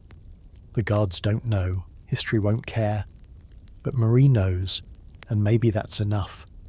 You're standing in a room that smells like dust and old paper, and something underneath that you can't quite identify, maybe just the scent of history accumulating in corners where no one looks. This is the National Archives in Paris, and it's 1793 and someone has decided that royal account books should be preserved as evidence of aristocratic excess. Thousands of pages documenting expenditures, receipts, contracts, correspondence, everything that Marie Antoinette and Louis XVI spent money on during their reign, now catalogued and stored and occasionally reviewed by revolutionary committees looking for fresh material to justify whatever they're planning to do next. The perfume expenses are here, compiled into a leather-bound ledger that's been annotated by 3 different officials, each one adding their own outraged commentary in the margins. The handwriting is meticulous. Someone was paid to copy these records from Fargen's shop books before his business was permanently closed. Every purchase, every ingredient, every payment to servants, documented with dates and amounts and brief descriptions that probably seemed innocent when originally written but now read like confession of crimes. June 1775, Damascus rose cuttings from Constantinople. 400 livres. Someone has written in the margin, while French farmers couldn't afford seed, March 1777, African civet essence. 3 ounces, 8000 livres. Margin note, enough to feed a village for 2 years. September 1779, aged ambergris from Dutch traders, 18,500 livres. Margin note, treason foreign luxury while France starves. Page after page. 7 years of expenses transformed into evidence. The total at the bottom has been calculated 3 times, as if officials couldn't believe the number. Needed to verify that yes, it really was that obscene. 412,000 livres, not counting labour costs or facility construction, or the ongoing maintenance of rose gardens at Petit Trianon. This ledger will be presented at Marie's trial. It already has been. Actually, you're looking at it after the fact, after the verdict, after everything that happens next.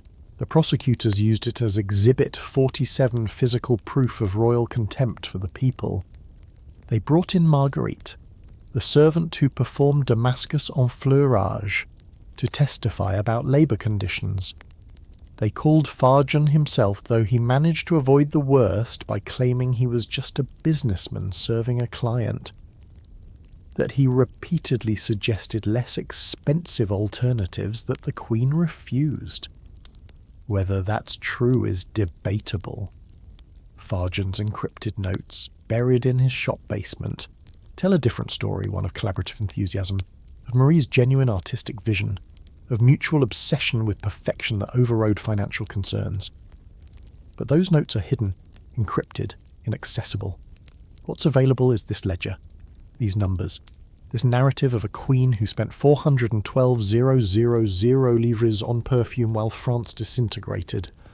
Historians still argue whether the perfume expenses actually mattered to the trial's outcome. Marie was convicted primarily on charges of treason-alleged correspondence with Austria, supposed plots to massacre patriots, invented conspiracies that had no basis in fact. The perfume was just background colour, additional evidence of character rather than specific criminal act. But symbols matter in trials, especially political trials where the verdict is predetermined and the proceedings are theatre designed to justify decisions already made. Do you remember when Marie first decided to create a personal perfume? She was 19, newly confident as queen, imagining that this would be her private art project, something beautiful and controllable in a life that felt increasingly chaotic. She didn't think about future trials, didn't imagine that her roses would be counted against her, that her collaboration with Fargen would be reframed as exploitation, that her attempt to create something uniquely her own would become evidence that she never belonged to France at all. You're at the trial now. It's October 14th, 1793, and Marie sits in the defendant's box looking like someone who's already dead but hasn't stopped moving yet. She's 37 years old but could pass for 60. Prison has aged her dramatically, turned her hair completely white, hollowed her face until the skull is visible beneath skin. She's wearing a simple black dress because they took everything else.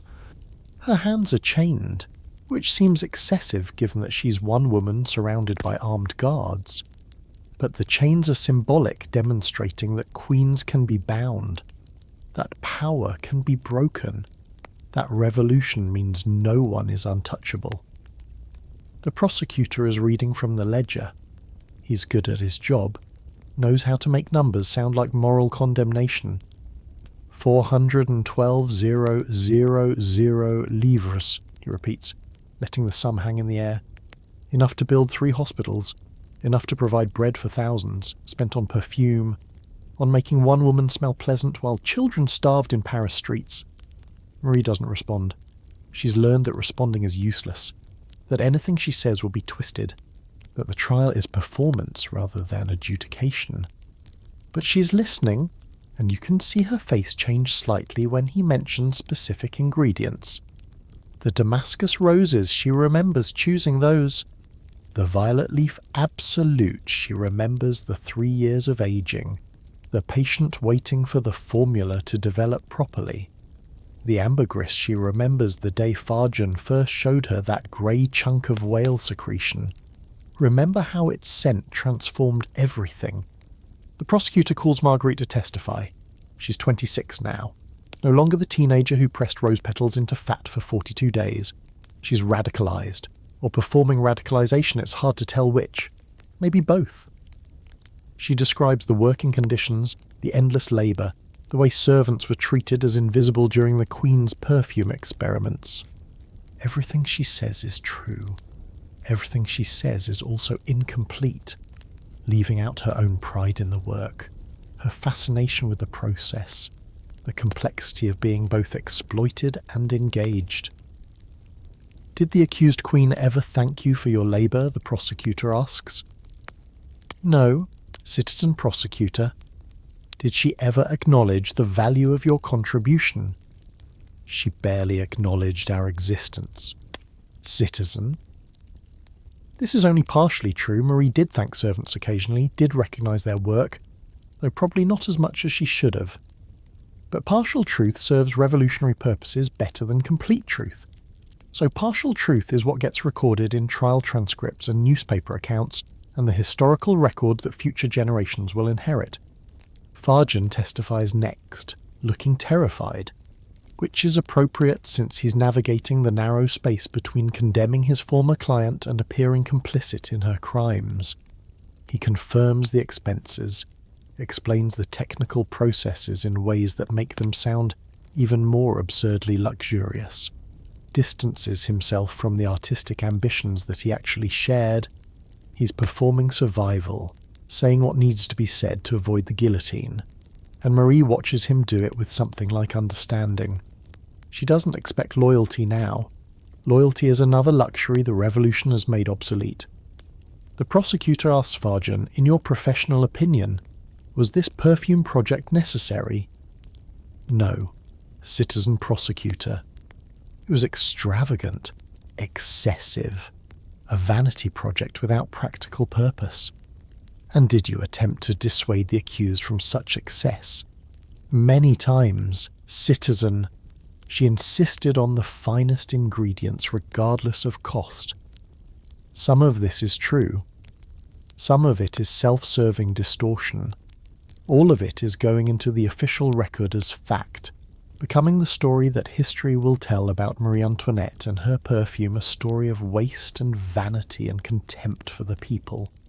Stripped of the nuance and collaboration and genuine artistic achievement that actually characterized the project, Marie is convicted, obviously.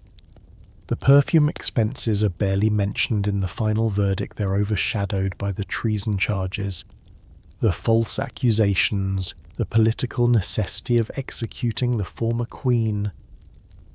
But they're present throughout, colouring how jury members perceive her, confirming the narrative that she was always foreign, always excessive, always fundamentally un-French. She's executed the next day, October 16th, 1793. She wears a simple white dress to the guillotine because someone decided that was appropriately symbolic white for purity, or maybe for surrender, or maybe just because it was available. Her hair is already white from prison, so at least that matches. She walks calmly, according to witnesses, doesn't cry or beg or perform the emotional breakdown that crowds half expect from a woman who once bathed in rose water. As she climbs the scaffold, does she smell her perfume? Probably not. The last bottle ran out months ago. The microscopic traces on her skin long since evaporated. But maybe she remembers it. Maybe in the final moments, while waiting for the blade. Her mind goes back to the Petit Trianon garden, to midnight laboratory sessions with Farjan, to the first time she crushed Damascus roses between her fingers and understood that scent could be something she controlled. The perfume survives her death. The bottles and champagne remain hidden, aging slowly, transforming in ways that no one is monitoring. Claude, the wine merchant, is navigating the terror successfully, maintaining his neutral facade, keeping his caves unexamined. He doesn't even remember what's in some of the stored crates, just knows they belong to someone who paid well for secure storage and never returned to claim them. Farjan survives too. Barely. He's questioned multiple times, but his testimony at Marie's trial apparently satisfied revolutionary authorities that he was merely a businessman who served a corrupt client. He keeps his head, quite literally, though his business is ruined and his reputation destroyed. After the terror ends, he'll attempt to rebuild, will try to trade on his royal connections, while also distancing himself from them, will spend the rest of his life navigating that impossible contradiction. The encrypted notes remain buried. The formula survives in his memory and in scattered copies sent to England and Grasse, waiting for a time when someone might care about reconstructing a perfume created by a dead queen. That time won't come for decades, maybe centuries, maybe never. Revolutionary France wants to forget everything about the old regime, wants to erase Marie Antoinette so completely that even her scent disappears from collective memory. But some things resist erasure. The ledger in the National Archives, with its meticulously documented expenses and outraged margin notes, will survive. Future historians will find it, will compile the numbers, will write about the perfume project with varying degrees of judgment and sympathy. Some will see excess and tone-deaf luxury. Others will see artistic ambition crushed by political necessity. A few will see the truth that it was both, Simultaneously, a genuinely impressive achievement that was also genuinely indefensible given the context. The trial transcripts survive too, Margaret's testimony, Fargen's careful self-preservation, the prosecutor's theatrical denunciations, all preserved in archives, all available to anyone willing to dig through revolutionary records and piece together what happened. The story gets told and retold, distorted through different political lenses, used as evidence in arguments about monarchy, revolution, women's history, luxury consumption, the role of art in unjust societies, and somewhere, in a cave in Champagne, 48 bottles of perfume continue aging, continue transforming, continue developing toward a perfection that no one will ever wear. They're orphaned now, their creator dead, their purpose obsolete. They exist in a strange liminal state, too valuable to destroy, too connected to a hated regime to claim, too forgotten to matter. Years pass, the terror ends, Napoleon rises, France transforms again and again, cycling through governments and constitutions and collective narratives about what the revolution meant. The perfume bottles remain hidden, aging silently, becoming richer and stranger and more complex with each passing year. By the time anyone remembers they exist, they'll have been aging for decades. The formula will have transformed completely, the sharp notes mellowed, the heavy fixatives integrated so thoroughly that separating individual components becomes impossible. It will no longer smell exactly like what Marie and Fargen created. It will smell like time itself, like history preserved in liquid form, like a question that can never be fully answered. Was this beauty or waste art or crime a queen's desperate grasp for control, or genuine creative achievement worthy of the suffering it cost? The answer, as always, is yes, all of it. Simultaneously and irreducibly complicated, exactly like the woman who created it and the revolution that destroyed her, and the strange dance between excess and innovation that characterizes every human attempt to make something beautiful regardless of cost.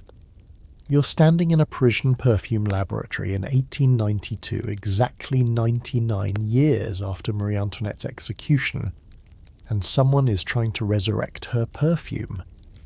The chemist, a meticulous man named François Coty, who will eventually revolutionize modern perfumery, is hunched over a workbench scattered with historical documents, chemical analysis equipment, and approximately 30 small bottles of failed attempts.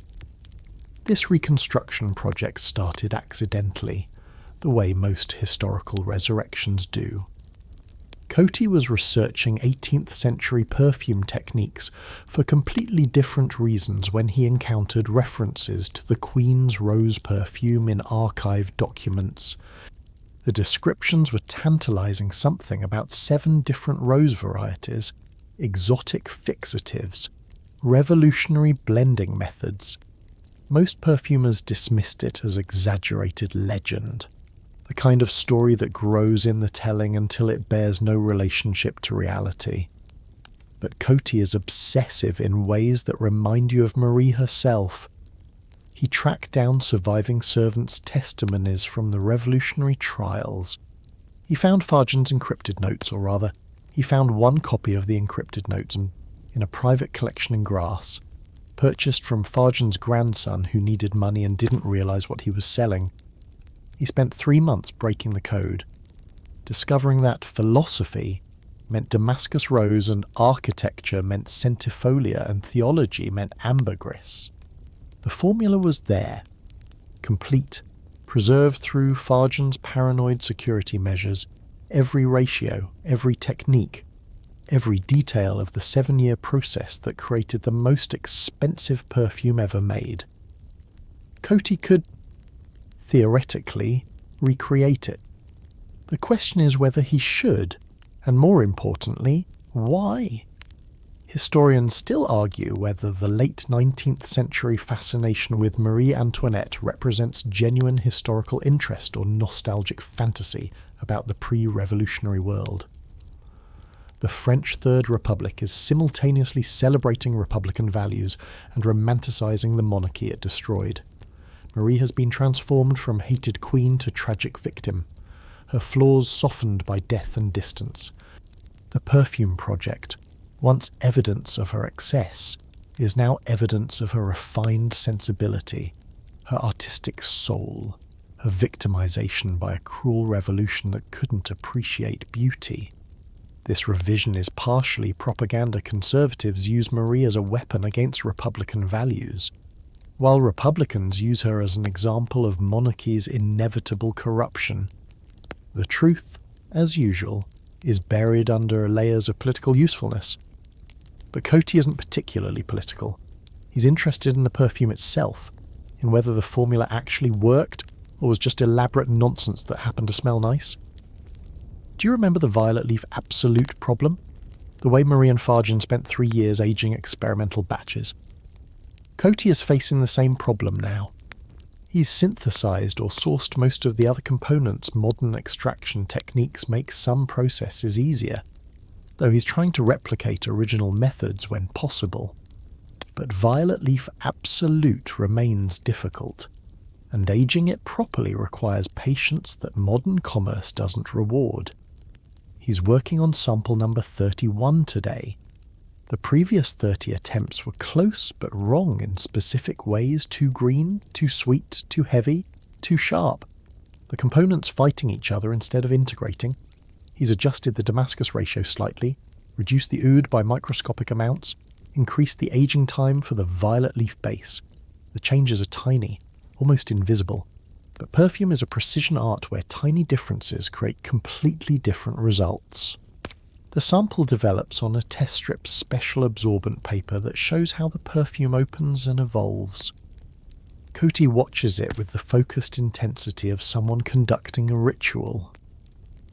The first 30 seconds bright rose notes that immediately darken. Good. That matches historical descriptions. The next 2 minutes complexity emerging. The strange green undertone that multiple documents mention. Better. 5 minutes, the animalic warmth of fixatives becoming perceptible, making the scent cling and transform. Promising. He takes the strip to his colleague, a perfumer named Ernest Bose, who will eventually create Chanel Nut 5, but is currently just a talented nose working in relative obscurity. Smell this, Coty says, without preamble or explanation. Bose smells it carefully, the way professionals do short sniffs at different distances, processing the layers, trying to identify components. His face changes. What is this? Where did you get it? I made it, or rather, I remade it. This is supposed to be Marie Antoinette's private perfume, the one that cost 400,000 livres and helped justify her execution. This smells like it cost 400,000 livres, Bose says slowly. This shouldn't be possible. The integration, the way the components support each other instead of competing, this represents techniques we haven't even developed yet. They had developed them in 1789, and then the revolution destroyed all the infrastructure that made it possible. You're watching two perfumers confront an uncomfortable truth the past sometimes knew things the present has forgotten. Modern perfumery in 1892 is becoming industrialized, focusing on efficiency and scalability and reliable production. The obsessive artisanal approach that Marie and Fargen embodied, spending years on a single formula, using processes too expensive to commercialize. Pursuing perfection regardless of practicality, that approach has been largely abandoned as economically irrational. But the result sitting on Coty's workbench is better than anything modern perfumery is producing. Not just different, not just historically interesting, but actually superior in technical and artistic terms. The complexity is extraordinary. The scent keeps revealing new dimensions over hours of wear. The longevity is remarkable. The fixatives work so well that traces remain on skin for days. The emotional impact is undeniable. Something about the formula creates genuine response. makes people want to smell it again and again, triggers memories and associations that artificial scents don't access. Bose asked the obvious question, can we make this commercially? Could we produce it at scale? Coty does some quick calculations. The Damascus roses alone would require dedicated cultivation. You can't just order 100,000 petals from suppliers and expect consistent quality. The cold and fleurage technique needs climate-controlled facilities and skilled labour. The violet leaf absolute requires 3 years of aging before it's usable. The ambergris is essentially impossible to source reliably. Aged ambergris appears randomly in the ocean, can't be farmed or manufactured. The oud is prohibitively expensive at any scale. No, he says finally. We could make tiny batches, maybe a few bottles a year sold at prices that would make them accessible only to the very wealthy. But actual commercial production impossible. The economics don't work. So what was the point, Bose asks? Why create something that can't be replicated? That serves no practical purpose? That exists just to prove it can exist? And there it is, the same question revolutionary prosecutors asked in 1793, the same question that's haunted the perfume project from the beginning. Why create something so elaborate, so expensive, so deliberately impractical? What justifies art that costs 400,000 livres and hundreds of lives worth of labour and techniques that will be lost when the infrastructure supporting them collapses? Coty doesn't have a good answer. Or rather, he has several answers that all feel inadequate. Because beauty matters. Because pushing boundaries advances the art form, because sometimes the pursuit of perfection is its own justification regardless of practical outcomes. All true, all insufficient, all ultimately unable to resolve the fundamental tension between artistic achievement and social responsibility. He decides to make one bottle. Just one, using sample 31 as the base. Properly aged and blended and bottled in crystal that approximates what Marie would have used. It takes 6 more months. The violet leaf base needs additional aging. He discovers an error in the oud proportions that requires reformulation. The final integration process is more delicate than he anticipated. But eventually he has it one bottle, 8 ounces, of perfume as close to Marie Antoinette's formula as 1892 technology and materials can achieve. The bottle sits in his laboratory safe, unworn. He's not sure what to do with it. Selling it feels wrong. Commodifying something that helped justify an execution seems ghoulish. Donating it to a museum might work. But which museum? The Louvre or the Musée de la Révolution? Each option carries political implications.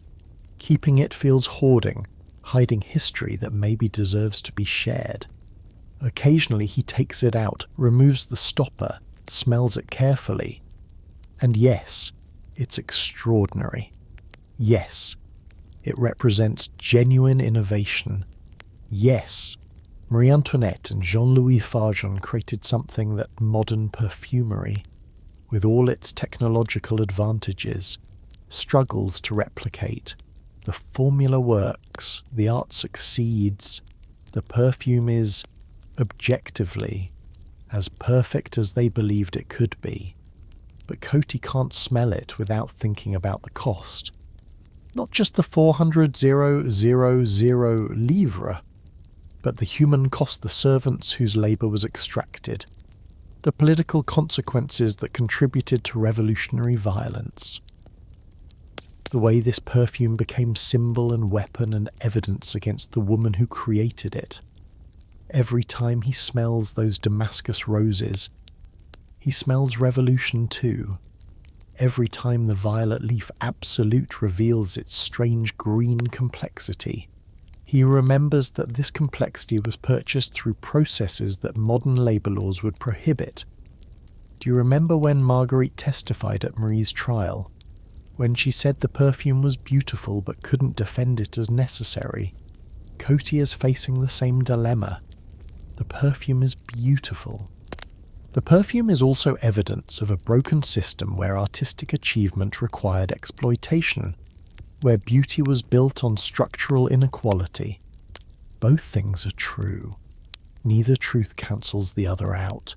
He writes a paper about the Reconstruction Project, publishing it in a chemistry journal where it will be read by maybe 300 specialists and then forgotten. The paper is technically precise, describing every step of the process, every ratio, every technique, but the conclusion is deliberately ambiguous. Whether this perfume represents an achievement worth preserving or an excess worth condemning must be left to individual judgment. The chemistry is remarkable. The context was unconscionable. History contains both facts simultaneously. The bottle remains in his safe for 30 years. When Coty dies in 1934, his heirs don't know what to do with it. The perfume has aged further, transformed in ways that probably make it even more interesting than when Coty first created it. But it's also nearly worthless commercially. Who wants perfume associated with a dead queen from a fallen regime? Who needs reminders of aristocratic excess when Europe is sliding toward another catastrophic war? The bottle ends up in a private collection, then another, then a museum storage facility where it sits uncatalogued for decades. By the time someone rediscovers it in the 1990s, the perfume has evaporated partially, the seal wasn't perfect, and a century of aging has taken its toll. What remains is thick, almost syrupy, probably nothing like what Marie wore or Coty recreated, but someone tries analysing it anyway, using gas chromatography and mass spectrometry and other technologies that would have seemed like magic to Marie or Farjan or Coty. They identify components, confirm that yes, this matches the formula, verify that the reconstruction was chemically accurate. They publish findings in an academic journal that maybe 50 people read, and then it's forgotten again. Because ultimately, Marie Antoinette's perfume is a curiosity rather than a necessity, a historical footnote rather than a revelation. Modern perfumery has moved on synthetic compounds, molecular design, industrial production methods that make the old artisanal approaches seem quaint and impractical. Nobody spends 400,000 leaves on perfume anymore. Nobody ages Violet Leaf Absolute for 3 years. Nobody employs servants to press rose petals into fat for 42 days. We've become more efficient, more democratic, more practical. We've also lost something: the obsessive pursuit of perfection regardless of cost. The willingness to spend years on a single formula. The belief that art justifies extraordinary investment, even when the art serves no purpose beyond being beautiful. Whether that loss matters is the question Marie would have asked, if she'd lived long enough to see her perfume outlast her, to watch it be reconstructed and analysed and ultimately dismissed as an interesting failure. She created something perfect. The perfection required conditions that shouldn't exist. Both statements are true, and the tension between them never resolves. The perfume survives, barely in museum storage, in encrypted formulas, in academic papers and reconstruction attempts, and the occasional wealthy eccentric who tries making tiny batches for personal use. It exists in that strange space where history and chemistry and art intersect, where beautiful things carry ugly histories, where every rose contains revolution, and maybe that's enough. Not redemption, not justification, just evidence that once, briefly, impossibly, a queen made perfume, and the perfume was perfect, and the perfection cost everything. You're in a laboratory in 2019 and someone is trying again. Because humans can't help ourselves, we see something declared impossible and immediately start planning how to prove otherwise. The perfume archaeologist, yes. That's an actual profession now. Though only about 12 people in the world do it full-time, is named Dr. Sissel Talas, and she spent 3 years preparing for this moment. Her approach is different from Coty's 1892 reconstruction. She's not trying to recreate the perfume exactly as Marie wore it. Instead, she's attempting something more complicated, understanding what the perfume meant, how it would have been experienced in its original context, what it represented beyond just its chemical composition. She calls it olfactory archaeology, which sounds pretentious until you watch her work and realise she's actually doing something genuinely innovative. The project started with the bottles in Champagne. Remember those? The 48 bottles that Claude the wine merchant stored in his caves? That survived the Terror and Napoleon and 2 world wars and the complete transformation of French society. 31 of them still exist. Some were destroyed over the centuries, broken during cave-ins, stolen by looters, opened by curious descendants who didn't understand what they had. But 31 survived, sealed and aging and slowly transforming in the dark. Doctor. Talas gained access to 3 of them for analysis. Not to open, that would be destructive and wasteful, but to study using non-invasive techniques that would have seemed like witchcraft to Marie or Farjan. Gas chromatography mass spectrometry to identify volatile compounds without opening the bottles. Infrared spectroscopy to analyse molecular structures through the glass. Computer modelling to reconstruct how the formula would have smelled when fresh versus after 230 years of aging. The results are fascinating and frustrating in equal measure. The perfume has transformed so dramatically that it barely resembles the original formula.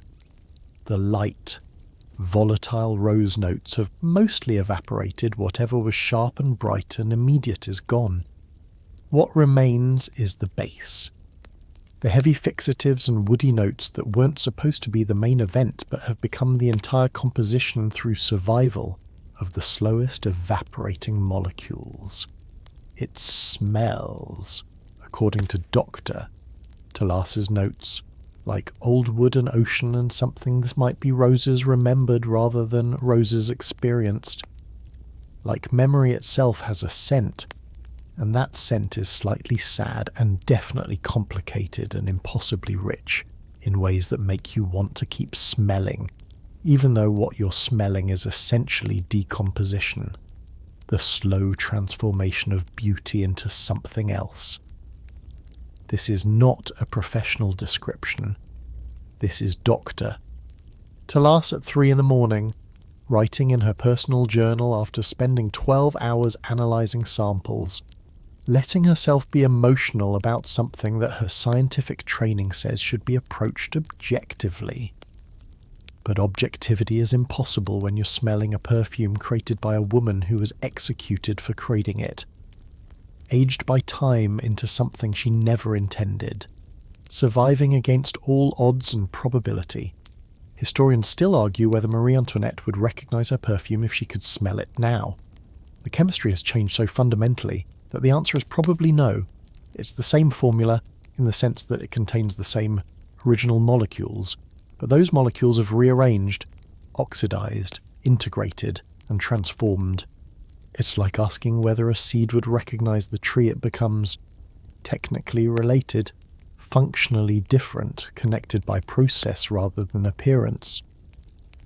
But Dr. Talas isn't satisfied with analysis alone. She wants to recreate the experience of encountering this perfume in 1789, which means reconstructing context along with chemistry. She researches 18th century olfactory landscapes, what Paris smelled like before modern sanitation, how body odour and unwashed clothing and coal smoke and horse manure created a baseline scent environment completely different from our relatively sterile present.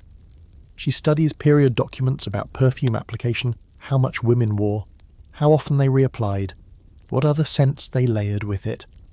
And she makes a discovery that changes everything. Marie's perfume was never meant to be experienced alone. It was designed to be worn in an environment that smelled terrible by modern standards, to function as contrast and complement to body odour and environmental stench, rather than replacing them entirely. The sharp Damascus roses that seem too aggressive in modern testing would have been perfect for cutting through the fog of 18th century Paris. The heavy fixatives that seem excessive now were necessary for making the scent persist in conditions where everything smelled like something, often something unpleasant. This revelation is simultaneously obvious and completely unexpected. Of course, an 18th century perfume was designed for 18th century conditions, but no one thought to test it in recreated 18th century environments until Dr. Tolas did. She creates a smell chamber, a sealed room where she carefully introduces period-accurate scents: unwashed wool, coal smoke, horse manure, human sweat, candle tallow, damp stone. It's disgusting at first, overwhelming, the kind of smell that makes modern noses recoil. Then she introduces the perfume, and suddenly everything changes. The roses aren't too sharp, they're cutting through the environmental stench, creating pockets of beauty in the olfactory chaos. The fixatives aren't too heavy, they're anchoring the scent, making it survive the aggressive background odours.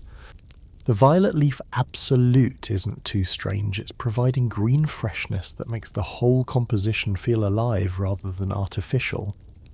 Do you remember when Marie said the perfume had to be perfect, or there was no point? This is what she meant. Not perfect in abstract aesthetic terms, but perfect for its specific purpose, creating a personal atmosphere that declared, I am not the same as this environment. I have transcended the baseline conditions of existence. I can afford beauty in a world that mostly contains decay. Doctor. Tolas documents this discovery in a paper that gets published in a chemistry journal, picked up by a fragrance industry magazine, and briefly mentioned in a New York Times article about unusual historical research. The story goes mildly viral not because people care deeply about 18th century perfume, but because it satisfies our cultural appetite for strange facts about Marie Antoinette, who remains endlessly fascinating in popular imagination. Several luxury perfume houses contact Dr. Tolas asking about commercial possibilities. Could this formula be adapted for modern markets? Could they create a Marie Antoinette collection, selling at premium prices to consumers who want to smell like doomed royalty? The answer is no. For all the same reasons it was no in 1892. The ingredients are too expensive, the processes too labour-intensive, the aging requirements too impractical for commercial production. But one small artisanal perfumer in Grasse, a direct descendant of Fargen's family, actually, who maintained the perfume business through 2 centuries of French political chaos, decides to make a limited edition. Not the exact formula, which is too complicated, but an inspired-by version that captures some of the key elements. Damascus roses, violet leaf absolute, ambergris, oud, blended in ratios that approximate the original. They produce 50 bottles, price them at €5,000 each, and sell out within 3 weeks. The customers are exactly who you'd expect: wealthy collectors, history enthusiasts, perfume obsessives willing to spend absurd amounts on olfactory experiences. Each bottle comes with a certificate describing the history, explaining the reconstruction process, carefully avoiding any suggestion that this is actually Marie Antoinette's formula, because that would be false advertising. One bottle is purchased by a museum in Versailles that's creating an exhibition about Marie's private life. They display it in a climate-controlled case, next to period clothing and jewellery and personal effects, part of a narrative about the Queen as a complex human rather than a political symbol. Visitors can't smell it, that would be too risky, too likely to damage the perfume, but they can read about it, can learn about the 7-year creation process, can contemplate what it means that someone spent 400,000 livres on perfume while people starved. The exhibition includes testimony from revolutionary tribunals, pamphlets attacking Marie's excess, expense ledgers documenting every purchase, is not trying to excuse the spending or condemn it, just presenting facts and letting visitors draw their own conclusions. Some leave thinking Marie was a monster of self-indulgence. Some leave thinking she was a tragic figure crushed by circumstances beyond her control. Some leave thinking both interpretations are too simple, that real history is more complicated than moral fables allow. Doctor. Tolas visits the exhibition during its opening week. She stands in front of the perfume display for a long time, reading the placards, examining the bottle, thinking about the 3 years she spent on this project. She's satisfied with her work. The research was thorough. The discoveries were genuine. The paper she published advances knowledge in her field. But she's also aware that she's participated in something slightly ghoulish, excavating a dead woman's private project, analysing her creative choices, turning her art into academic content and museum exhibits. Would Marie have wanted this? Probably not. She created the perfume as private escape, not public performance. The fact that it became public, became evidence, became history that was violence done to her vision, not fulfillment of it. Every reconstruction, every analysis, every exhibition that displays her perfume is participating in that violence, perpetuating the invasion of privacy that started with revolutionary committees cataloguing her expenses. But the alternative is forgetting, which carries its own violence. If no one remembers the perfume, if the formula disappears, if the 7 years of work vanish completely from historical record, does that honour Marie's memory or erase it? Is being forgotten better than being remembered incorrectly? Doctor. Tolas doesn't know. The questions persist without resolution, exactly like the perfume itself persists without clear meaning. She leaves the exhibition and walks through Versailles gardens, past the areas where Marie's roses once grew. They're gone now, replaced by modern landscaping, though occasionally a stray rosebush appears in unexpected places, probably descended from Marie's original plantings, survivors that propagated themselves through centuries of neglect and reconstruction. The roses don't smell like Damascus or Alba or centifolia.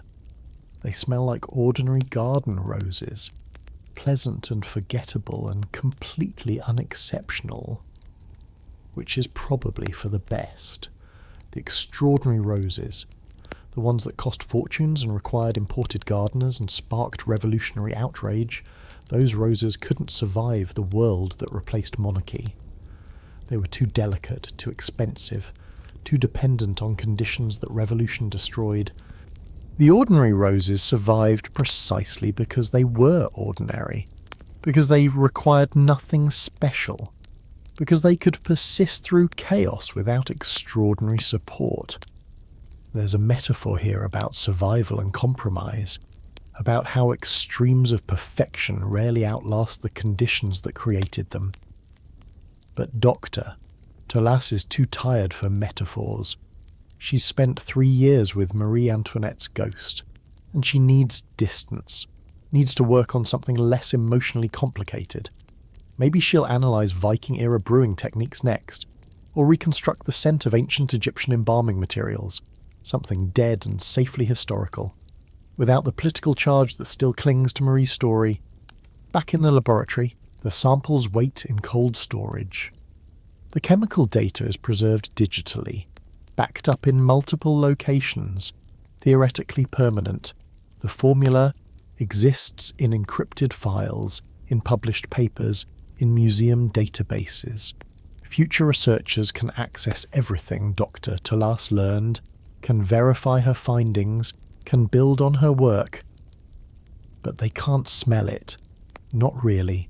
They can smell approximations, reconstructions, chemical simulations. They can't smell what Marie smelled when she first crushed Damascus roses in her Petit Trianon garden, when she realised that scent was something she could control. They can't smell what Farjan smelled in his midnight laboratory sessions, when version 47 suddenly worked and they knew they were creating something revolutionary. They can't smell what Marguerite smelled during 42 days of enfleurage. The way the pomade gradually became more fragrant until the entire basement was overwhelmed with roses. Those smells are gone, evaporated, scattered into historical air that no technology can recapture. What remains is data, analysis, interpretation, reconstruction shadows of an olfactory experience that was real and vivid and important to the people who created it, but can only be approximated by those of us who come after. And maybe that's the real lesson of Marie Antoinette's perfume.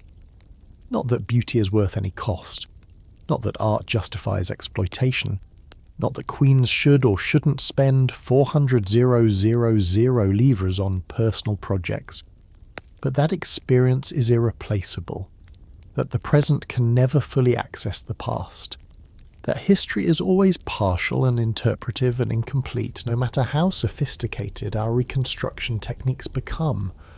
The perfume existed. It was perfect, or as close to perfect as 7 years of obsessive work could achieve. It smelled like roses and revolution, like artistic ambition and economic inequality, like a queen's desperate attempt to control something in an uncontrollable world. And now it's gone, or mostly gone, surviving only in fragments and approximations and analyses that capture the chemistry but miss the lived experience. Doctor. Talas writes one final note in her research journal. Marie Antoinette created something impossible and paid everything for it. We've learned to recreate the chemistry but not the conditions. We understand the formula but not the woman. We have her perfume but not her story. Or rather, we have too many stories and can't determine which ones are true.